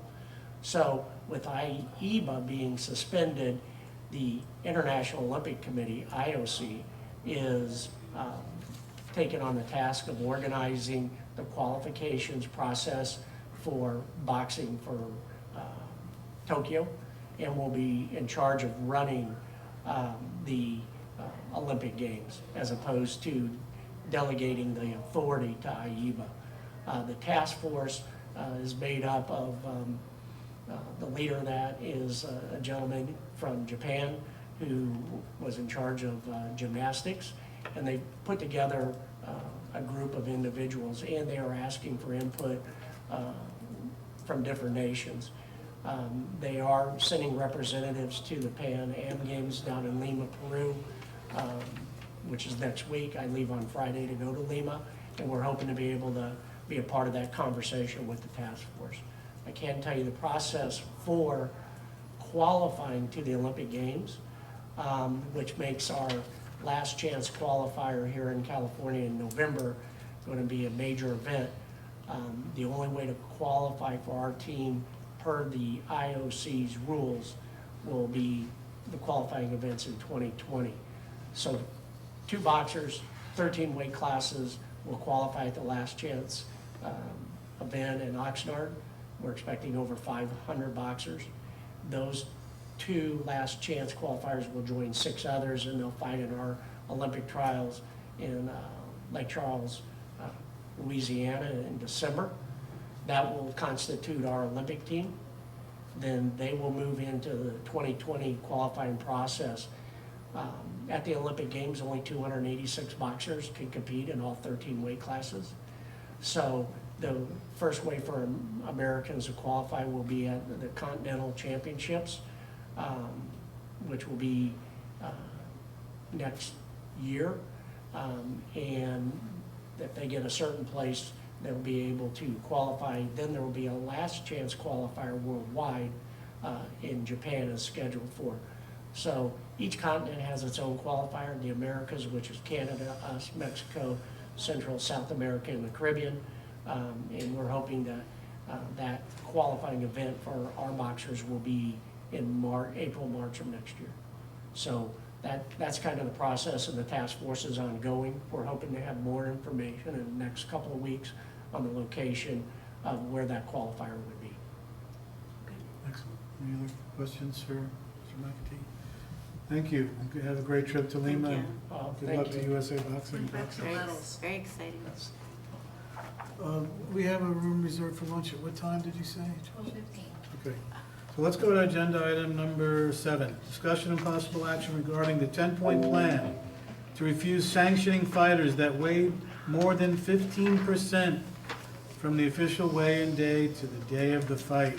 Mr. Foster. Mr. Chairman, it seems like this is an issue that comes up every other meeting. I'm talking about weight cutting. We're seeing some improvements, but the only place that we're seeing improvements really substantially, at least from what I'm seeing now, new phrase, we have saw some stakeholder input over the weekend where I got shown how many different certain groups got moved up that I was not aware of. What I can tell you is the only thing that seems to be working since we started this is when we find somebody that's cut a lot of weight, we move them up a weight class. Well, guess what happens? They cut less weight next time. But that's just beyond obvious, because if you go up a weight class, you're going to cut less weight because you're 10 pounds heavier. That part's working. The problem is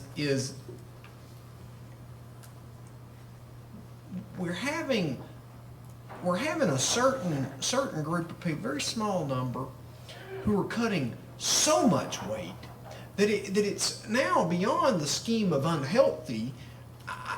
It's both unhealthy, and I think it's just full-blown cheating. I mean, it's getting to the point. Commissioner Araby was with me at a Bellator recently where this fighter, like 31 pounds, he'd put back on, and his opponent had only put back on like 12. They visibly looked like different weight classes because they were different weight classes the day of the fight. And at that point, I had to make the decision with the doctor. We killed the fight. We paid the fighter who didn't gain all the weight. But that's a one-off discretionary type thing that I do when we see it. Okay? Now, I'm not asking you today to like up and make language and pass something. I'm bringing this to your attention. What my ask is, and I'm going to show you some information in a minute, is you direct me between now and the next meeting to work with Ken Swenson, to work with the MAC, because this is going to be on the MAC's agenda, Medical Advisory Committee, and us develop some language that I can bring to the next meeting where we can actually have some kind of regulatory change where it's not discretionary, where it's I'm compelled by law to follow it, where everybody knows the deal. And the number I'm going to propose at the MAC is 15%. The public has every reason to believe a 170-pound fighter the next day is 196 pounds or less. They have every reason to make that assumption. Dr. Williams has almost laughed about it because and you're going to see the numbers. Tricia, let's look at the numbers. Okay, so this is over the 3 years from 15-18, and I'm going to show you the numbers from from 2019 up until this point. We have 350 of the commission's 1,176 mixed martial artists exceeding 10%. Now I still think 10%, and I still think the portions of the plan should be in place, and those people at 13, 14%, they should probably find them some new weight classes. With boxing, it's a little bit less severe, but it's still a problem. 306 out of 1594. All right, Tricia, let's go to the next one. Here's the problem with the boxing that we've done so far this year. We've had 11 boxers out of 754 that have exceeded 15%. And while that's not some alarming number of boxers that have done it, they tend to be high-profile boxers. I'm not going to put their names up on this screen, but some of them have belts, and I don't. For one thing, I don't think it's healthy. Another thing, this commission knows about it due to the second day weigh-in that we're having, so we have the information, and I almost feel like it's close. I don't want to shirk our responsibility just to get fights here. We're going to get fights here. And my proposal, I have this theory that it does this. If you put a number out there, whether it be 15% or whatever, My theory is that the matchmakers now have some skin in this game. The promoters now have some, and they're going to either match where they know they're not going to take a financial hit. They're going to match a little bit more appropriately. It's the culture is what I'm going. Right now, we've been targeting just the independent contractor fighters. And, you know, I'm not saying that we shouldn't be looking at that, but I need to get the promoters some skin in this game. Let's let them have some risk, because I think that if they have risk, they match a little heavier. And that's what this is another thing I was talking to Ken about. And this is part of the proposal I want to bring back, is I want to allow the promoter the option with to be able to make amendments to their contract ahead of time. We'll have to talk about it, but there's got to be some way. If you see a fighter, we had a fighter recently come in for a show, and it was 185 fight, so it's 186.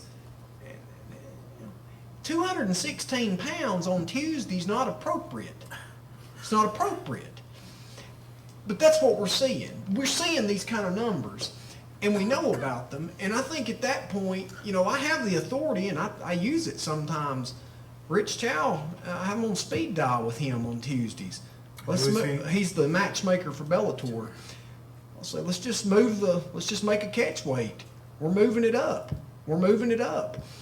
And we need something though that where it's out of my. I mean, look, I try the best I can, but there's a lot of pressure on me as an executive, because I've got like the fight to consider, the public to consider, all these different things. If it's just a carte blanche, you're compelled by law to follow this, I bet they follow it. And I bet you that they will start matching a little more reasonable, and people will get moved up a little faster. And I bet that the situation will start to improve, because even 15% is a huge number. People don't like to lose money. Let's look at another slide. So this was the boxers. And like I said, I wasn't going to tell you I wasn't going to show you the names, but certainly provide that to you. But the WBO had 5, WBA had 2. And let's go to the next one. And so we had 4 of the boxers that were in non-title bouts. Okay, let's go to the next one. And then notice that the number for MMA fighters is essentially half of the boxers, but yet they had a numerical increase of 1. They had 12 fighters. So essentially what I'm saying is, just from our statistics, is that this problem is about doubly prevalent in mixed martial arts. Yeah. So, okay, next slide. So, and look at those promoters.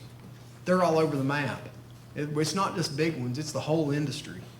Club shows, mid-level shows, and Bellator and UFC. And Mr. Engelbrecht, if he's still here, he had one as well. Next one? That's it. So that's my ask. I want to bring this to your attention. I keep, you know. Andy, explain the ask again clearly. Here's the ask. I want you to direct me to go back and work on some regulation, to work with the MAC, and come back with a solid proposal with language in October. So you want us to direct you to go back and work with the Medical Assistance Committee? Advisory Committee. Medical Advisory Committee, thank you. And then you will do what after you work with them? Come back to us for a regulatory or perhaps policy change, perhaps both, in October. So we just discussed about how a policy gets worked through a process, but do you think you need a regulation on this? Do we have to go through the regulatory? I do. Okay, so this is something that's going to take a while. I think this qualifies for an emergency. Yeah. Based on the new data, I think it would potentially qualify for an emergency. Let's make that assumption and then take it away, guys, but that still will take 6-12 months. Well, I would think that 6 months would be about the shortest period of time it would take to actually So get an approval from the Office of Administrative Law. Can we do it by policy first, or no? Maybe? You could adopt a policy pending the implementation of a regulation. However, since it does fix a particular number to be used across the board for all purposes, it would, in effect, be a rule of general applicability. Who will speak up, please? It would be a rule of general applicability, and so it would take a regulation to fully implement it. So you used your authority, though, Andy, at a recent Bellator to stop the fight because you felt that it was dangerous. With the physician's approval, With yes. physicians, of course. So you could do that in the interim. I can do that in the interim, and I can, I will continue to do that. I mean, I'm always looking at these things, and people call me when there's heavy weight change. This has less to do with what I'm doing now, because I want that to continue, because we keep watching, but more to do with an actual policy shift that has to be done by the commission, where now it has the power of law. So the point is, and then I'll shut up, and I think Commissioner Allen has things to ask you, is that it's a months-long process. It is, sir. So stakeholders will have the opportunity to participate and have their say. And that's part of the process, and I would Good. appreciate Okay, that. sir, you were gonna, I just kind of refresh my memory, like, based on your memo here, this 30-pound weight overnight. What's the policy in place that we currently have that enable you to do that, or is that just something that you as the executive director of CSEC has? Again, just as a refresher. I think it's a little of both. I think Rule 285 lets me weigh people whenever I choose to. So, so we have the second day weight check. This particular fighter, the difference between and what I feel like gave me some substantial authority on this particular fighter was I had already moved his weight class up in the database. It was already moved up. Okay. Somehow or another, he was able to convince somebody at the promoter's office that that was wrong, and so they wrote. And the reason I know it was true is because the matchmaker and I were talking the whole time. Hey, this is 65, and boom, we were talking. He comes in and he misses weight. I mean, the contract was for 55 instead of 65, so he misses weight. Surprise on that. But he tries. He almost gets it. It's like 156 and change, so he almost gets it. And then he just blew up tremendously. We'd already saw him do the same thing in January. So when I'd already saw what happened in January with that particular fight and how that really, and I just wasn't prepared to let it happen again. The other question, the other question I have is just why a percentage versus a set amount of pounds? Obviously, the heavier you get with the percentage, the more pounds you're able to gain after. I haven't, at least that I remember, I haven't heard the medical argument over the percentage versus poundage or pounds.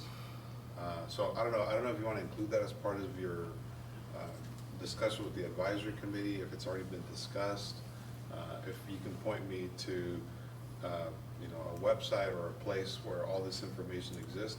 Because I obviously understand the spirit of what's trying to be done here. It's for health reasons. Understand clearly that it's unhealthy to cut so much weight. But I just wonder if if we're trying to regulate all of this, what scientific evidence or research, medical evidence are we using to try to implement these forward? If there's certain states that are the examples, or if we're trying to set the example, what are we using as background? And understandably that some folks have more experience here in the fighting game than I do. But if we're trying to get the general public to get an understanding, if you're trying to get somebody, in high school to understand what the issue here is, we need to really simplify this. If we're trying to take this through regulatory body, legislative body, or what have you, the simpler it is to explain, the easier it's going to be to get it passed and to get it done. So I just, you don't have to explain it now, but I think moving forward and putting any of these proposals together, as an example of this summary, it'd be great to have some background information, or if you want to get some history on the issue to reference, even just put a website in there or what have you, because like, other than obviously calling and talking to you from a commissioner's perspective, a member of the public may not be able to get necessarily all the details or the gist of the issue from our perspective. Can They're I just, gonna- they're gonna can Google I and just what have you. volunteer? Can I just volunteer? Commissioner, let him finish. So I don't know, I lost my train of thought, but in any case, just some feedback in terms of framing the context, right, for this issue and others. I think it's a good idea to have. Yes. I'm happy to take the time to go over this with Commissioner Ayala later, but but all of the material is on our website, having gone through it originally during the 10-point dehydration plan. And then having gone through it, in the MAC and all of that, but it is on our website. With flyers. And we have flyers that were sent to the gyms and the stakeholders, and we had stakeholder meetings. We had 2 summits. I think, Commissioner, though, that for us, the folks that pay attention to this stuff, yes. But I think your point is well made about going through a process and making that process smoother by putting a lot more background and framing this in context. It's cheating. It's unhealthy. Here's why. Someone's gonna die. Yeah. Let's put it out there. Right, yes, sir. And they have done. Yeah, not in California. Not in but California, yeah, not yet, yeah. but Commissioner Irby. Sorry. Are you done, Commissioner?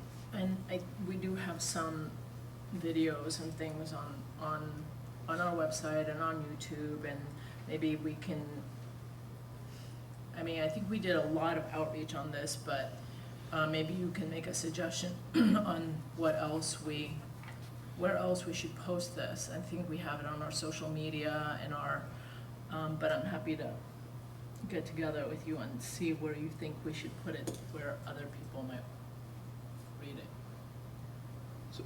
So, Andy, just so in terms of, so right now, we don't have any legal, we have no law, right? You can't cut X amount of rate, it's more of discretion, Correct. right?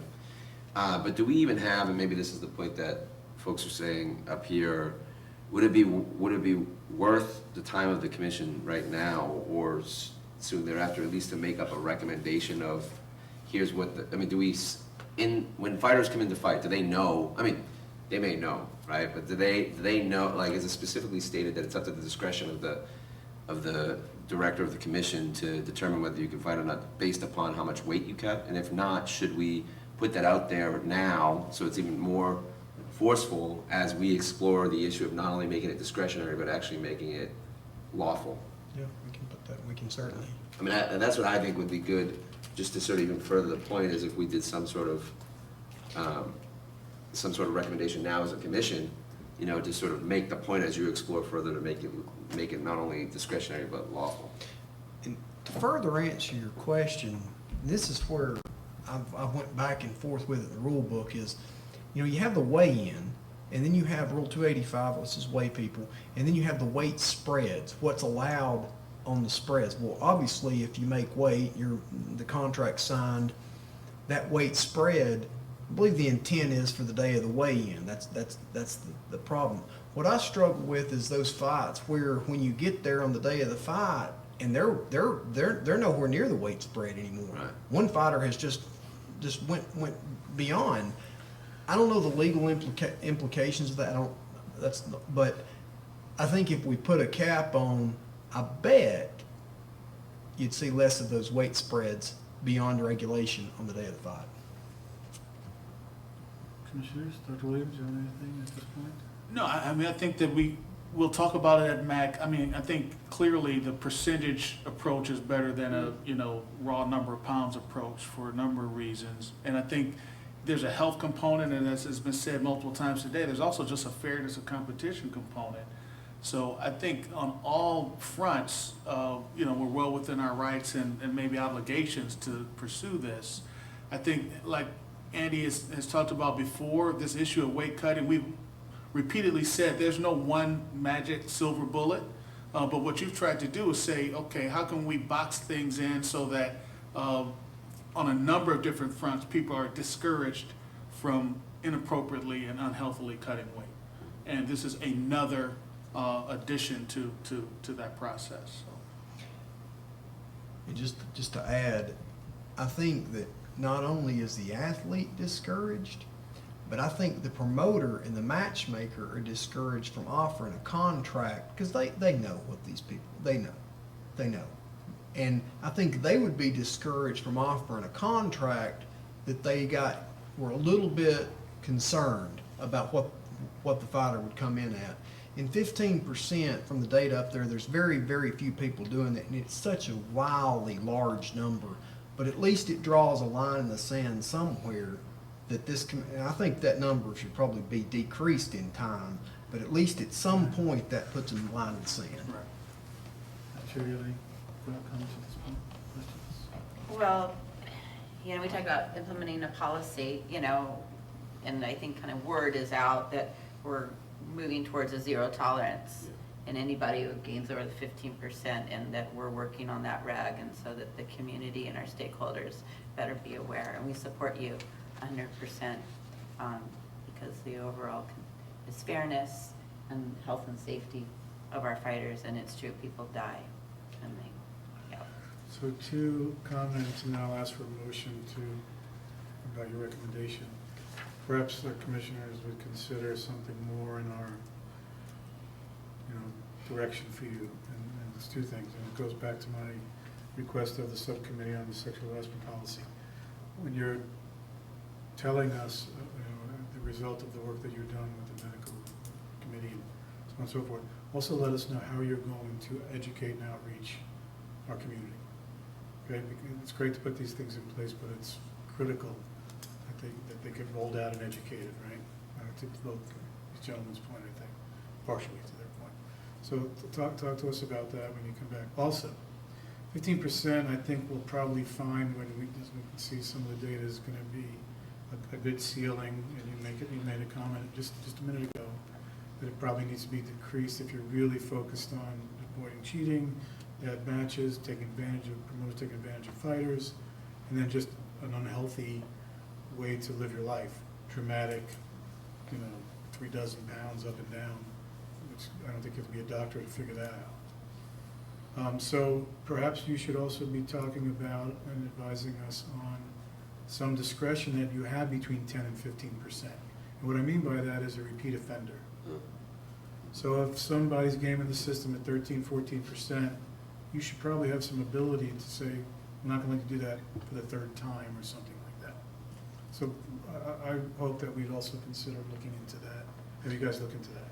Yes, sir, and remember from the first plan, we have 78 notes on our database with people that have done just that. Yeah, they're there. And if they've missed twice, I'm here in California, and there's a match that's coming up that I'm looking at very closely, and we're taking weights and looking at this particular athlete. We're going to begin that this week to see how the weight cut's going to look and how this person's coming down. Just to follow up on your point, sir, because I think this is so important. I had a fighter up in Sacramento and I don't know what else I could have done as far as tracking the weight and the weight. And this fighter had a hard weight cut, showed up at the weigh-in, had a hard weight cut there. And these kind of things are what I think we as a commission and I as your executive should try to avoid. I don't want situations like that where I don't want another one of those. Okay. So then how about a recommendation, a motion, direct our executive officer to go and work with the medical advisory committee and then report back? So, Second. We have a motion and a second. Are we going to make a proposed reg? It would be to adopt a policy followed by, right, the promulgation of a reg. Shouldn't we just be faster and do the reg? But we need a And policy. a policy also. Right. Can you so- can you bring us both? I'll bring, yes ma'am, Yeah. I'll bring you language. Ken and I will work with the MAC and Okay. a policy. Dr. Williams, and we'll come back with some That language. considers the 15% ceiling and also looks at the repeat offender matter and the education of the athletes and stakeholders on these new potential policies and regs. Yes, Not sir. just, I mean, he should have discretion, not just for a repeat offender, right? Just discretion, because if you have somebody who's really, really small, 15% is like a lot compared to somebody who's heavier. You might have discretion, just discretion. That's the problem. We just got that now. We wants that hard line. Yeah. Yeah. I think the hard line's helpful Okay. because, Well, we're talking about that gap area, right, between 10 and 15. So I think to Commissioner's Okay. point, come back with some recommendations for Okay. us to, on I that. will. But thank you, ma'am, because if they've missed twice, they get moved up automatically. Yeah, that'd be good. Okay. So we have a motion and a second then? Do you have your motion and your direction? Yes, Okay, sir. here's a chance to, members of the public to come up and comment on this item. Roy, Oh, boy. you good? Good. Okay. Seeing no members of He wants it public to who be wish to harder. be recognized, He wants a harder line. please call the roll for a vote. Commissioner Araby, Aye. Commissioner Aiello, Aye. Commissioner Dr. Williams, Aye. Commissioner Senior Quito, Aye. Vice Chair Lehman, Aye. Chairman Carvelli. Aye. Motion passes 6-0, sir. Okay, we're gonna break for 45 minutes or so for lunch, folks, and we'll see you back here at that time. Microphone.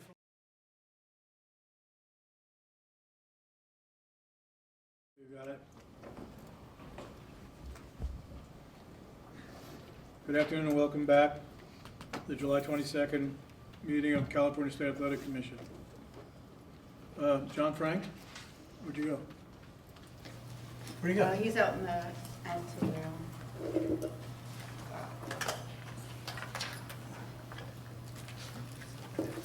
Is he coming in? Checking out the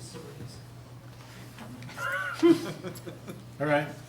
I'm going to knock out agenda item number 10, Business and Profession Code, section 18640.5 requires the commission to invite stakeholder testimony in commission meetings in order to identify actions that may lead to greater opportunities for licensees to participate in major professional boxing events, contests.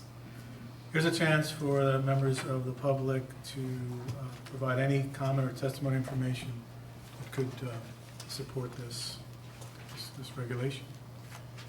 Anyone wish to comment on that? Seeing nothing, on agenda item number 11, it's public comments, items not on the agenda. Would anyone like to? So here we go, John, perfect timing. Here's a public item not on the agenda that we are going to invite you up to introduce your champion. I think one is still coming. Oh, okay, you want to wait? Okay, then we will. We'll get back to public item number 11. Item number 8, subcommittee updates, pension fund subcommittee. Commissioners Lehman and Araby, do you have any updates for us on the pension fund? May we hear that, please? Chris, ready? You told me to go? Good. I'm feeling it. Take it easy. So we had a call about 2 weeks ago, and the major issue that we were working on is just what was the impact of break-in service or not in terms of being able to be eligible for the pension fund. Currently, you have to fight 75 rounds of boxing within 3 years to be eligible for the, right? That's right, right? I think 4 years. Is it 4 years? Is it 4 years? 4 years. So 75 rounds of 75 in your lifetime. 75 in your lifetime, but you can't have a break within four, Yes, break in break in service service, within right. 4 years. After looking at the numbers, it came to our attention that this break in service really doesn't impact the overall numbers. And to be consistent, we as a subcommittee would make a recommendation that, we just do this 75, that we keep the qualifying for 75 rounds lifetime fighting in California, and that you're not eligible before you're 50. So the recommendation is to change, to basically do away with the break-in service and just make it about having 75 rounds fighting in California. Is that correct? Yeah, that's great. And just to add to this, another reason of our doing this well is the simplification and explaining our wonderful pension program. We're the only pension program in the States for boxers. And so it's hard to explain sometimes to our boxers, to our stakeholders, some of them who English is not their first language, is that, well, you have to do 75 rounds, but you have to do 10 rounds within this 4-year period in California, and it gets complicated. And what we found out in this outreach to try to make our pension distributions is we want people to understand and participate in the program. And the simpler thing, box 75 rounds in California and you get a pension, I think it's a great way to, get that out there. Also, that we consulted with Professor Felmuth, from USD here in town, who originally helped draft this pension plan, and he said it sounds like a good idea to get rid of the break-in service requirements. Is the subcommittee requesting, and how can we do this procedurally? Sir, I can bring some language, Mr. Swenson and I, for the next meeting, and have the commissioners look at it and perhaps approve it for a regulation change. So you need direction from us to do that? Do you need a vote or just direction to? Don't need a vote. Okay. One of the things we might want to think about, I think it came up like being grandfathered in, if that's going to be a factor. Yeah, that's right. Like let's say someone would have vested, I think maybe there's 3 people that would have vested but for the break-in service. 31, I think. But no, there's that have the break-in service, but they haven't received their 75. So I think there's 3 people that might be eligible for a pension if we grandfather them in because they've had their break-in service. Yeah, it's 5, yeah. Yeah. 5 people? Yeah. I'm so glad You you're recommend- a numbers person. I have it pulled up right here. Is it your recommendation that we do that? I think it's fair to grandfather it in. Why was that rule put in to begin with? I think the idea was that we wanted to make sure that these were California fighters, and committed to California. But according to that was our reason for checking with Professor Felmuth, there's some like legal reason or math reason, but apparently not. And then the other thing, and I think Andy said this very eloquently on the phone call. It's like, if you're not fighting 75 rounds within the 4 years, then you're not ever going to achieve this 75 rounds for the most part. Makes sense. I mean, just to add, 75 rounds is a lot of boxing. Yeah. And if you fought 75 rounds in California, probably should qualify. Yeah, you've earned it. Okay. Well, it only adds 5 people in that whole period of time anyway, so. But it's easy. Yeah. 70. Like to explain. Okay, so we have some recommendations from the subcommittee. Commissioners, do you have anything to add or question? Just the only thing to add is that we were tasked with looking to lower the distribution, and it was lowered to 50 previously. And just so also the public's aware of, we have discretion, and we do often exercise that discretion to make disbursements to people under 50 in appropriate circumstances. Thank Like you. for Great. medical. Thanks for all that work, you guys. It's some great results. Dr. Williams, do you have anything you want to add? Or Commissioner Martha, anything? Okay. Anything further? So I think that we have a consensus from the commission to direct you to bring back language to make these changes, certainly to help our retired athletes. Yes, sir. Excellent. Okay, how about an update from our Agenda Equity Task Force? Commissioners Lehman, Shanakidas, anything for us on that? This is all you, the task force. Oh. Agenda. Oh, me. Your wonderful report. Oh, it's me, okay. Things down there for a second, sorry. This is all Commissioner Shanyakidis' marvelous work. Oh. Well, so there's not really any any conclusions. I just did a bunch of research, and I think we just need to talk about this because there's a lot of data out there. And I discovered a lot of things, as I'm sure you probably did reading this. So I think we just need some direction, Mary and I, from the commission as to where to go next. There are a few things that we could possibly do, but there's probably nothing definitively that there's no there's not one fix, obviously. You know, there's the 2-minute rounds for women, there's, you know, but that doesn't necessarily fix anything. Obviously, promoters have to buy into fixing the pay gap. Broadcasters need to buy into fixing the pay gap, you know, because they need to broadcast the shows. But you have some statistics, and so I think the best thing we can do is just have a good discussion about where to go and what potentially we can do as a commission to help this along. And if you have any questions, I'm happy to answer them.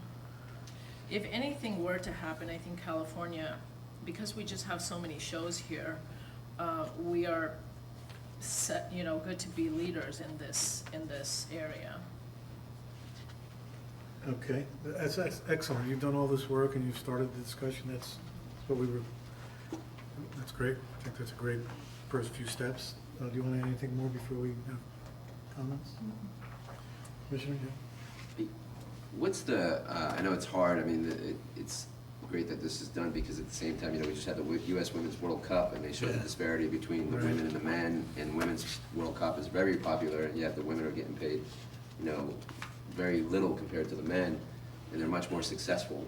What's the, in your study, what's the _1 driver of the gap in UFC? Is it the companies aren't putting enough promotion in to increase viewership? Is it the fact that, you know, women aren't as interested as men? I mean, what is it? Have you been able to reach any sort of conclusion? In UFC in particular? Well, I'm sorry, just in combat sports in general. But if there are actually differences within each league, that'd be interesting to look at too. I mean, my personal opinion is, first of all, it did sort of start a little bit later, but, you know, women in combat sports has been around a very long time. But I think it's, you know, this whole sort of paternal sexism kind of thing, you know, and even for me, I mean, honestly, for a long time, it was very hard to watch. It was very hard to watch women fighting, even for me. But having said that, it's kind of like the chicken or the egg argument, right? So which comes first? You've got to advertise, and you've got to market, and you've got to want to show. So before it actually becomes popular. Right. And so if you don't do that, then it doesn't become popular. And if it doesn't become popular, you don't want to show. So, you know, which is going to come? You got to put the money into it. And I think UFC is a perfect example because they did put the money into it and then it became popular. But then having said that, they still have a pay disparity. So. Can I just add, as far as this was really important to me, for the pay disparity, especially because I think some of you don't have these documents. I thought the note in the first page where you have to compare women's championship bouts with men's championship bouts, and which women's are usually 10 and men's are usually 12. And so everybody so people know the pay disparity for women professional purse amount is $35,000, and for men it's $251,000. So that's the disparity that we're talking about, $35,000 versus $251,000 for in boxing for championship. Right, because in MMA, the women fight five rounds, championship fights just like the men. Whereas in boxing, the women only fight 10 rounds in championship boxing, unlike the men who fight 12 rounds. So although if you look at the 10 rounds across the board, it looks like there's no pay disparity. There actually, in boxing, there actually is, because they don't fight 12 rounds. Yeah. I would make a couple of comments. One is that I think it's really important to see that there are sports where, like tennis, where there is no pay disparity, where they've said, listen, we're going to pay the men the same as we're going to pay the women the same as the men. Even though there is a little difference in most tournaments in terms of the number of sets needed to win a match. It's 3 for women and sometimes 5 for men. So they said, regardless of that, there should be no pay disparity. So I think that shows that in the right circumstances, there can be parity, and people accept it and applaud it and celebrate it. The one point that I would make when reading this, and first of all, this is really well done. I mean, a lot of great information here, so I appreciated reading it. I thought it was really fascinating and interesting to read. I would be very uncomfortable taking the stance that there's no proof that extending the duration of rounds would be more dangerous for women. And the reason I say that is that allowing for the fact that there's no, randomized, double-blind, placebo-controlled trial that proves that, sometimes from a medical standpoint, we use the best available evidence. And the best available evidence right now is that there is a difference in concussion risk that's gender-based. So the American Academy of Neurology back in 2013 published the first evidence-based policy and guidelines on concussion, and clearly from that information, in sports where the rules were similar, there was a higher risk of concussion in women than in men. And more recently, there's a textbook published by Victor Rolf and Bigler, and they tackle this issue as well. And the take-home message, kind of summary from that, and this was published just 2019, states that admittedly there's a mixed picture in the literature, but the majority of peer-reviewed follow-up studies report females aged 15 to 55 are more likely to have a worse outcome after concussion. Teen and adult women typically report a larger number of symptoms for a longer period of time on average after a concussion. And importantly, they note that, and this is something that hadn't been frequently discussed previously, but that females indeed exhibit worse outcomes, but only during a particular stage of life. And that's during the time that they're having menstrual cycles or what have you, and that implies a biological basis for this difference. So taking that in consideration, and taking into consideration that in most other sports, everything that can possibly be done is being done to try to reduce the frequency of exposure as a way of trying to manage the issue of concussion risk. In football, it's changing the kickoffs and reducing the number of contact days they can have in practice during a week, and so on and so forth. Other sports, there are other strategies, but the concept is reducing exposure. And if we're looking at things like knockouts or concussions, that's one thing, but most of us in the concussion world agree now that it may be that we're looking at the wrong metric when we're looking at actual concussion. It may be an issue of subconcussive blows, which would indicate that the less exposure you have, the better. So that's severity, what. it's the frequency, is that what The you're saying? frequency, yeah, exactly. So can I ask a question? Is that an issue of reporting because women are better at reporting than men? Or is it actually I'm not going to that- say anything. Good call. Well, because that is potentially an issue, right? Or is it because it actually is that women tend to suffer concussions That's a easier? great question, and it's unanswered, but I will say that the nature of the kinds of symptoms reported are different. Okay. especially in the post-concussion phase. So men tend to report more externalizing symptoms, Such as? aggression, changes in mood Okay. in that regard. Uh-huh. Women tend to report more internalizing symptoms like depression and some neuropsychiatric symptoms. And so some people would take that to say that women may suffer more with the symptoms that they experience and report than men do. So it's an excellent question. I don't think there's a definitive answer for it. But we do know that there are differences.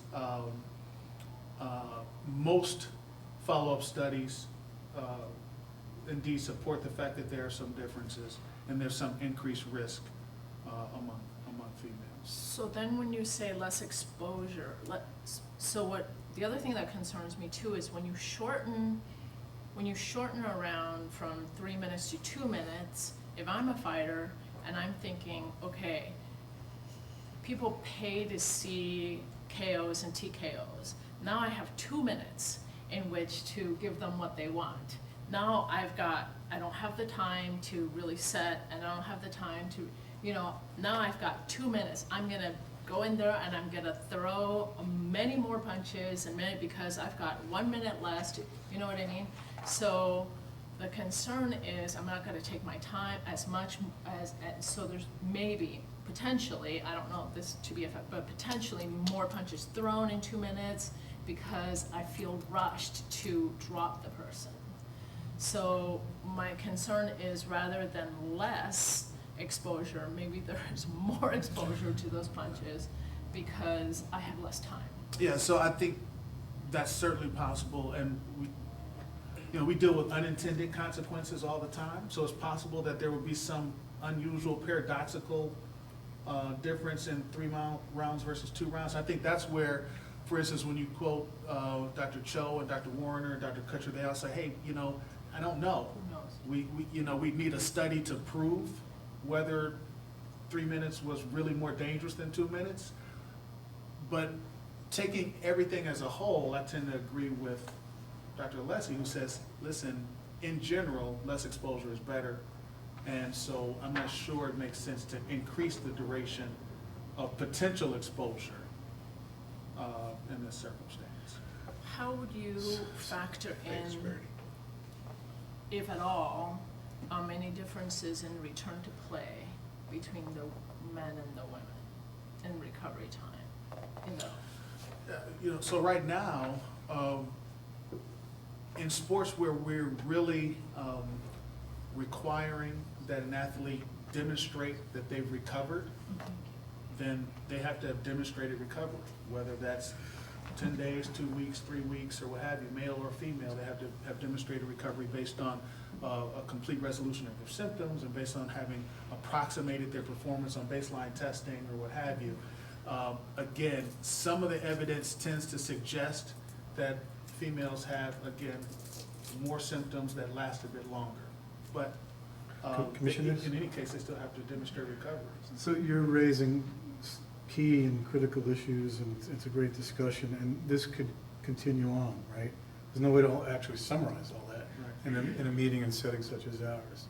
So we have our gender task force. You've made it a great study here that, if anything, has created the conversation, including proving there's a pay disparity. But wait a minute, you've already basically got enough data to prove there's pay disparity. This issue needs to continue to be addressed. So if you recall a few years ago when we started talking about the effects of weight cutting, dehydration, rehydration, what we concluded as a commission was to have a summit, invite stakeholders and spend a half day to go through the issues that you guys are touching on. As a suggestion, if you guys are willing to do that, Maybe we should limit it to pay disparity. create an agenda, bring up these Separate matters that issues. you're talking about, get some input, and maybe that'll be a next step. It's my suggestion. Makes sense to anybody? Do we have a stakeholder meeting? Yeah. We had one. Okay, well, that's part of your, But there wasn't enough notice. try again. Try again. Yeah. And, yeah. Let's invite some public comment if we could. I know that maybe Roy, you wanted to, yeah, please come on up. Hi, Roy Engelbrecht, promoter. There is virtually no disparity in male or female fighter purses on the entry level. I have two female bouts on my August 22nd show. They will get $1,200, same amount, pro debuters that I'll give my pro debuter male. If they were 1-1 female, I'd give them $1,200, exactly what I'd give a 1-1 male fighter. The disparity really accelerates when they get to the title fights and the championship fights. As a matter of fact, on the entry level, club level, my females will make more than my males. I'm paying Tish, a pro debuter, $1,500 because, as Mary knows, there's not that many female fighters out there, so I need to pay them a little bit more to make that fight. So the disparity really starts at the higher level. It's pretty level. Kind of like the women's soccer, our national soccer team, right? When you get up to that level, it becomes glaring. And then it's out of control. I mean, the girl's making $25,000 and on the same card, the main event's making $5 million. A lot to talk about, a lot to think about. Perhaps take another chance in a few months, another stakeholder meeting. Keep trying to encourage people to participate. Yes, sir. I would suggest that maybe the subcommittee reach out to, at least on the MMA side, maybe Mr. Coker or on the UFC side, some of their executives, to see what kind of promotional opportunities that they're being paid for as well, because as you and I both know, what's on that contract isn't the total compensation package. Whereas in boxing, a lot of times it is. So it would be interested to see how much the promotional value of the female's compensation package equates with men. I have just anecdotal reason to believe that while they may be paid lower on the contract side, they may be paid considerably well on the promotional side. I have reason to believe that. In MMA, in mixed martial arts. And I think that with your relationship with Mr. Coker, I think you could pick up the phone and ask him. Is the subcommittee willing to stay, active and reach out, more promotions with Andy's help and staff help? Yeah, I think Keep this conversation alive? Yeah, I think we should try again for a stakeholder meeting. I think I was traveling and couldn't come, and you have to give some notice. We should do it again. And I thought maybe we could reduce this or something into like maybe a short press release. CSAC does study and finds, huge disparity, and pay. You can use your slash and burn thing. Cut it down. And also because it's also a timely issue right now with Commissioner Arabi, so maybe we can ride some of that interest. Would you assist the subcommittee in those next steps? Yes, ma'am. Yes, sir. Including reaching out to UFC? I'll reach out to UFC. Excellent. Give you permission. Do you think we can get CompuBox numbers? For Like punches and a whole lot of fights? for Per round. yeah, we can maybe pick out some Sure. That would be good. Women throw Look at more 'em all the punches time. per round. or than less, or less. We could do our own little statistical thing. Yeah. Okay, excellent. Thank you again for that. This is a lot of great information, really good, Excellent. Excellent. really good. Okay, I want to go back to agenda item number 11. Public comments, items not on the agenda. I know Mr. Frank is here and he's got some champions with him. Come on up and introduce them, maybe take some pictures. Please. Good afternoon, John Frank, United States Fight League. So as I said earlier, we had our national championships last month, and there was two youth athletes from San Diego who both won their division, and they're both on the U.S. team. who should be competing in Rome on August 2nd to the 4th. So I'd just like to present him to you. Wow.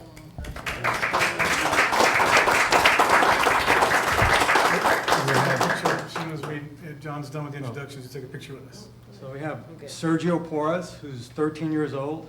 He trains out of One Legacy Training Center in San Diego. You're 13 now, right? Yeah. And then Nadia Barrientos, who is 16, and she trains out of Gamebred Training Center. So she'll be probably hitting camo in a couple of years. All right. Both of them won their divisions, and both are on the national team. Going to Rome in a couple of weeks, yeah? Do you guys have any Exciting. comments you'd like to make? Any questions you have? Or? No. It's okay. I don't blame you, but I wanted to ask. Do you mind if we took a picture of you? That'd be okay? All right, come on up here. Wow. They're not shy on the cage, they're just shy in person. So how should we do this? Tricia, Andy, here. Come on back here, you guys. Take the pictures. Congratulations. Congratulations. Thank you. I'm from San Diego, I'm a former boxer, so. you're right. We'll have you guys get out in front of this, that big guy right there. Exciting. Congratulations. Okay, you got your belts? You might want the commissioners that we can't see in the front. Yeah, come on, yeah, like it's short. That was like, that was bad. Smooth. Okay, you guys need to turn, you're supposed to make a fist when you pose with your belt. Yeah.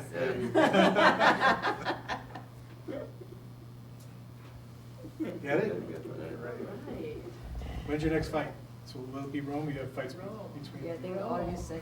August 2nd, where? In Rome. Yeah, go Oh, so go it's see them and coming up. support you, Yeah. yeah. Oh, That's exciting. No, you know, you go to like the holy city to beat up on somebody. Did Good Mr. luck, Frank man. explain who we are to you guys? No. You see that gentleman right there? Yeah. In the gray suit?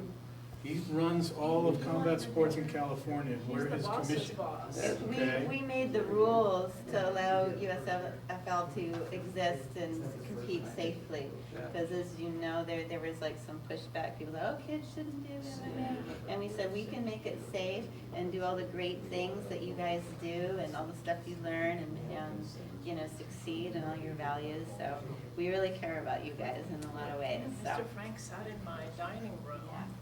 So we worked really hard to have you guys be here and succeed, and we're really proud of you. Thank you. Yeah, okay. All right, well, Thanks a lot. congratulations, and we look forward to reading about your wins Yeah. in Italy. Thank you. Okay, take care, good luck. We're here to help you. Stay defend you hydrated. guys. Thank you. You know, our council just made a great, don't go yet, you two, hang on a second. We're gonna go to agenda item number 9, the executive officer's report, where we recognize our delegated entities during that agenda item. Council said that we could, also, authorize a resolution The recognizing their committee, accomplishment. if you recall that item, I just did, so we're up. then the committee could proceed with a resolution recognizing the accomplishment of these fighters. Okay, so for the record, you guys, Nadia, you're like my daughter. Pay attention. Put your phone away. So we're going to create a resolution, recognize your accomplishments, and you'll get something from the State Athletic Commission, okay? Congratulations again. Thank you. Thank you. Thank you, Ken. That's a great suggestion. Okay, Now you can. we will finish up with our final agenda item, number 9, Executive Officer's Report. We completed item C as earlier, so Andy, item A. Mr. Chairman, as you mentioned in your opening remarks, fiscal year 18-19 was yet another record year for the commission's revenue. If you can see the chart right there, I think it's in your meeting packets as well. Fund condition is moving in the right direction. That's the green bar. Blue represents revenue, red represents expenses.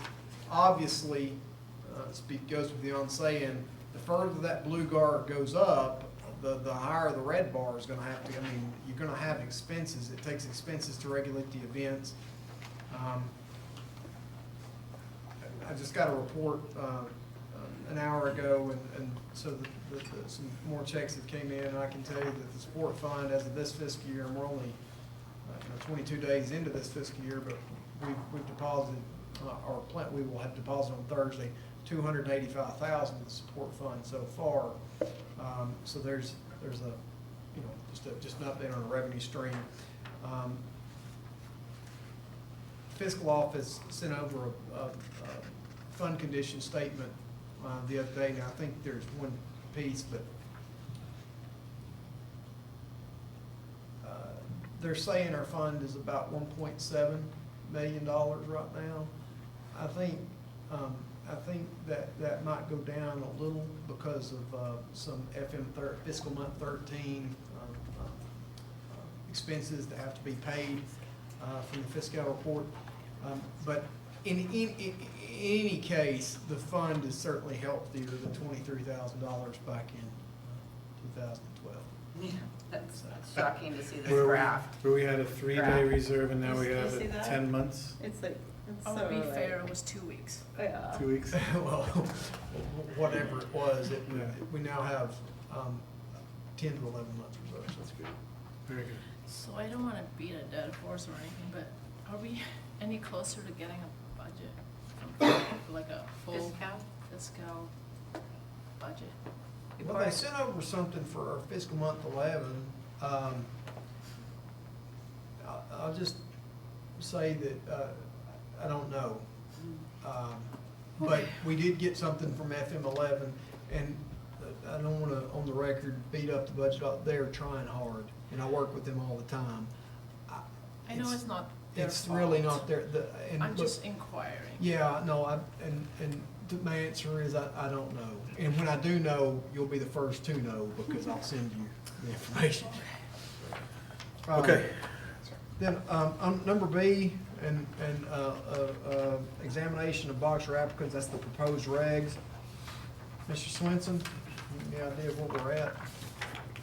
Thank you. The current status is it's completed review within the Legal Affairs Division, and it's now before the Executive Division, Agency, and Budget and Finance for simultaneous review.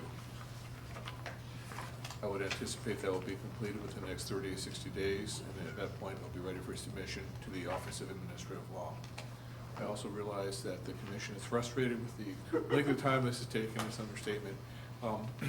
The department is taking steps to streamline the process for handling regulations, and there are budget proposals this year to create a regulation unit within the Legal Affairs Division that would be staffed with experts and specialists in the area of regulation and the regulation review process. And if that's approved, we're hopeful that regulations going forward in the future will be addressed in a more timely manner. Great idea. Why didn't we think of that? We're not Yeah, that let's smart. move on. Now, moving on, we've already done the status of delegated entities. Moving on to D, this is C3 Logics update. As of July 15th, the commission had uploaded 1,342 tests, but more importantly than that, I'm just giving you the numbers, the Medical Advisory Committee is meeting on August the 3rd. This is going to be the first time that I bring into the Medical Advisory Committee data from the C3 test that has baseline and follow-ups for several fighters that staff and/or physicians have flagged as being interesting information. And I want the neurologist, Dr. Williams, and the other neurologists to review the information, look at it, obviously not making decisions with this information, but just, I think that was the purpose of this, was it not? That's right. And so essentially, I think once you see that information, and we've got, I think, 7 or 8 athletes that we're bringing over I think essentially the plan's working.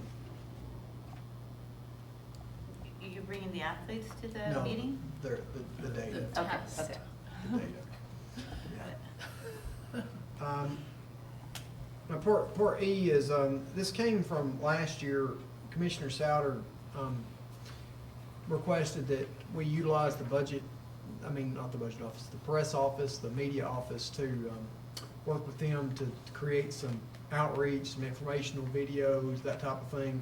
As you know, or you may not know, the video that John McCarthy did with the Unified Rules of Mixed Martial Arts, to my knowledge, and Matt Woodchecky's here from the budget the press office, but to my knowledge, that's the most watched DCA video on their website right now by a long shot.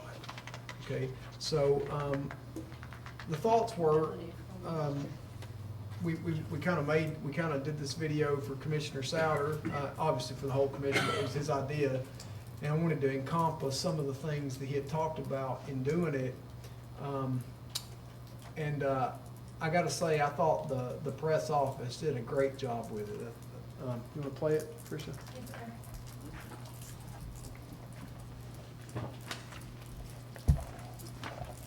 Give you guys assignments. A lot of you guys have talked. It's another day at the office for the men and women of the California State Athletic Commission. Except their office today is a steel cage, 36 feet in diameter. It's fight night at the Forum in Los Angeles. Bellator 214. Everything is our responsibility. We're state inspectors. Working together like a team is how we make sure things don't, drop through the cracks. The California State Athletic Commission has a challenge.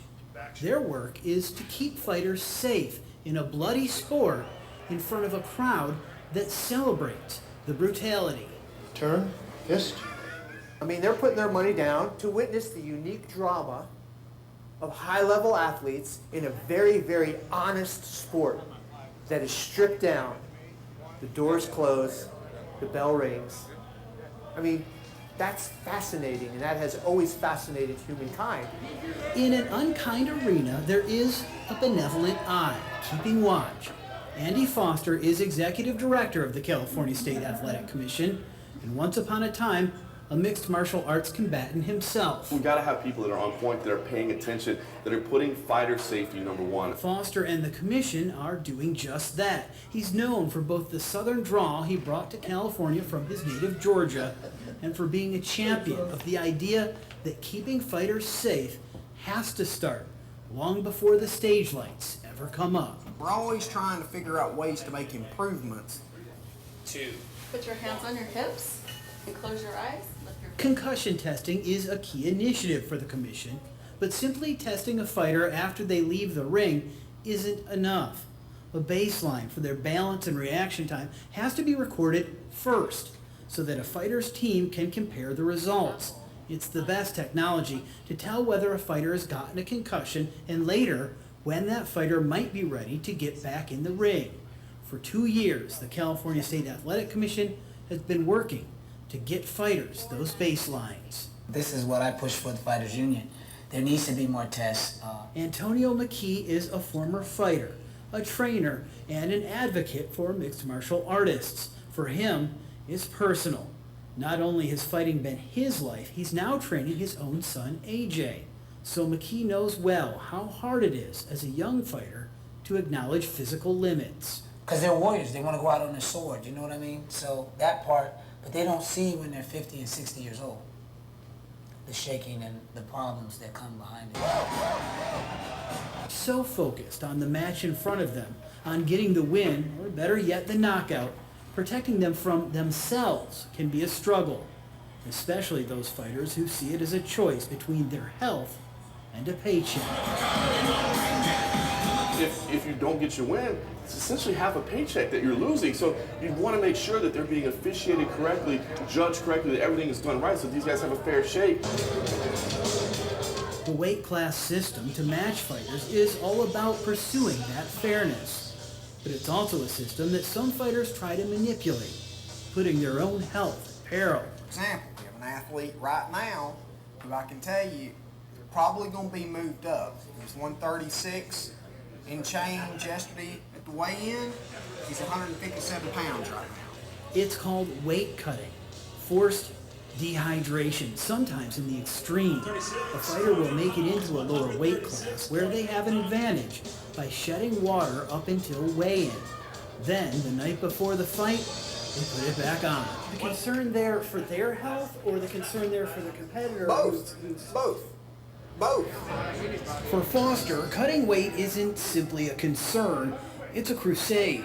Habitual and extreme weight cutters in any combat sport in California can expect to face restrictions on their weight class for future fights.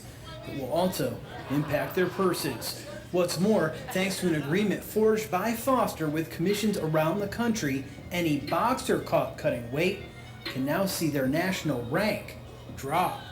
And I've worked in most states, and I've worked in with regulatory bodies all around the world. But I'm not going to feed you a line, and anybody that understands this industry recognizes that CSAC rocks. I mean, they really do an excellent job.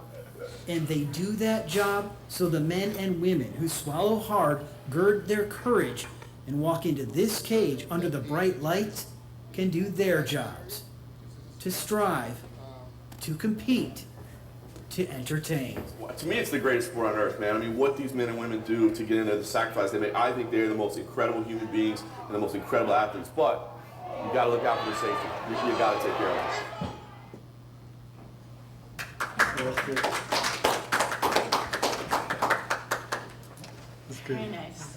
Very Like good. it? Yeah, Like that's the video? very good. Yes. Probably. Awesome. Well, then I'll get it out to we certainly have friends with lots of Twitter followers, so we'll get it out there. Good. It's entertaining, but it also touched the serious key points too. Yeah. So it was That's a good. good balance. Yeah. Very nice. Maybe a tagline would be in order, CSAC, we rock. Before moving We to- rock, so you won't. You know. That's good. That's even But before moving to F, I just wanted to just bring up one thing from the informational video. It's a serious topic, and it's not to discuss, it's not agendized, but it did come from the informational things. It's worth mentioning. John Morgan, he's the lead writer for MMA Junkie. He made the statement, and I just want the commissioners to realize what he was talking about, that if you lose in MMA, he said you're essentially losing half your check. You all heard him say that. It has to do with the show-win system in mixed martial arts versus the purse system in boxing.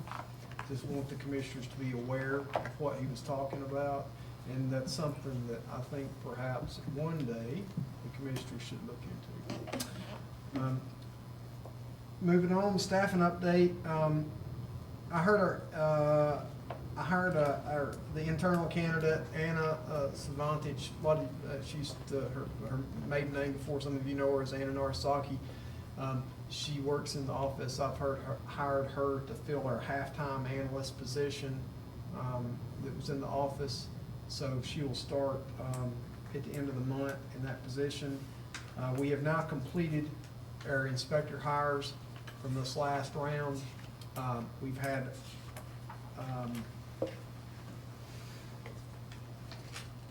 I don't know if it's Cal HR or Human Resources at DCA, one of the two asked us to go through our inspectors and separate the ones that no longer work with the commission.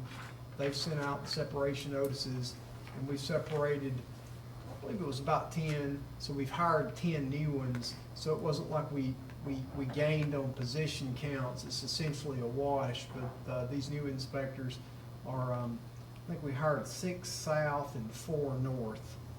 Maybe 7 south and 3 north, but you'll be meeting all of them as you come to the fight. So they'll be out in training. And we've got 2 new youth aides coming on to help us with some data entry on a few things that we're going to get caught up on. And then moving on to the event schedule, just point out a few things that was announced over the weekend. The Porter fight, if you can make it, the 28th of September at the Staples Center. The UFC's August 17th in Orange County at the Honda Center. You guys can make that. That's Cormier versus Stipe 2. We have, while it's not been permitted with us yet, it's widely reported in the press, and You know, the San Francisco UFC, October the 12th, is certainly very, very possible. So it'll be the first time they've run the new venue up there. We have Bellator in San Jose on September the 7th. That's at the SAP Center. It's a tentpole, it's a big one. We have Bellator at the Forum on September 28th. Again, that's a real big one. We have Bellator at Pachanga on October the 4th, I believe it is.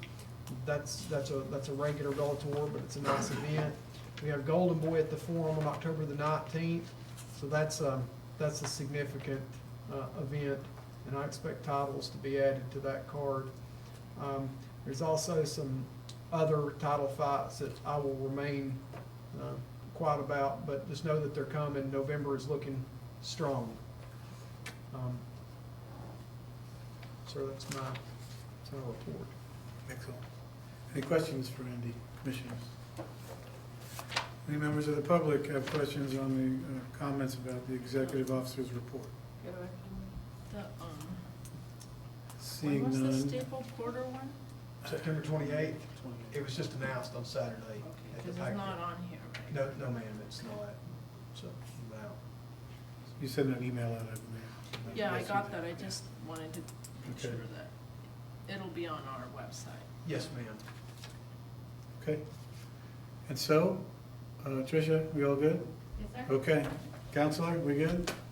Yes. Mr. Foster, anything else? Announce the next meeting? We gotta go to closed Yeah, session. close that. We Yeah. just- Oh, we are going. Yeah. Yeah, but maybe announce the next meeting before we do that.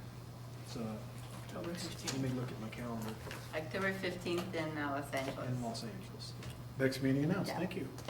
So, members of the public, we're gonna go to closed session, so you have to leave the room. I will reopen and then close. There's not any other business. We've covered all the agenda items, so you're welcome to come back in and say goodbye, or have a great day, and thank you for being here and your participation. Okay. Please.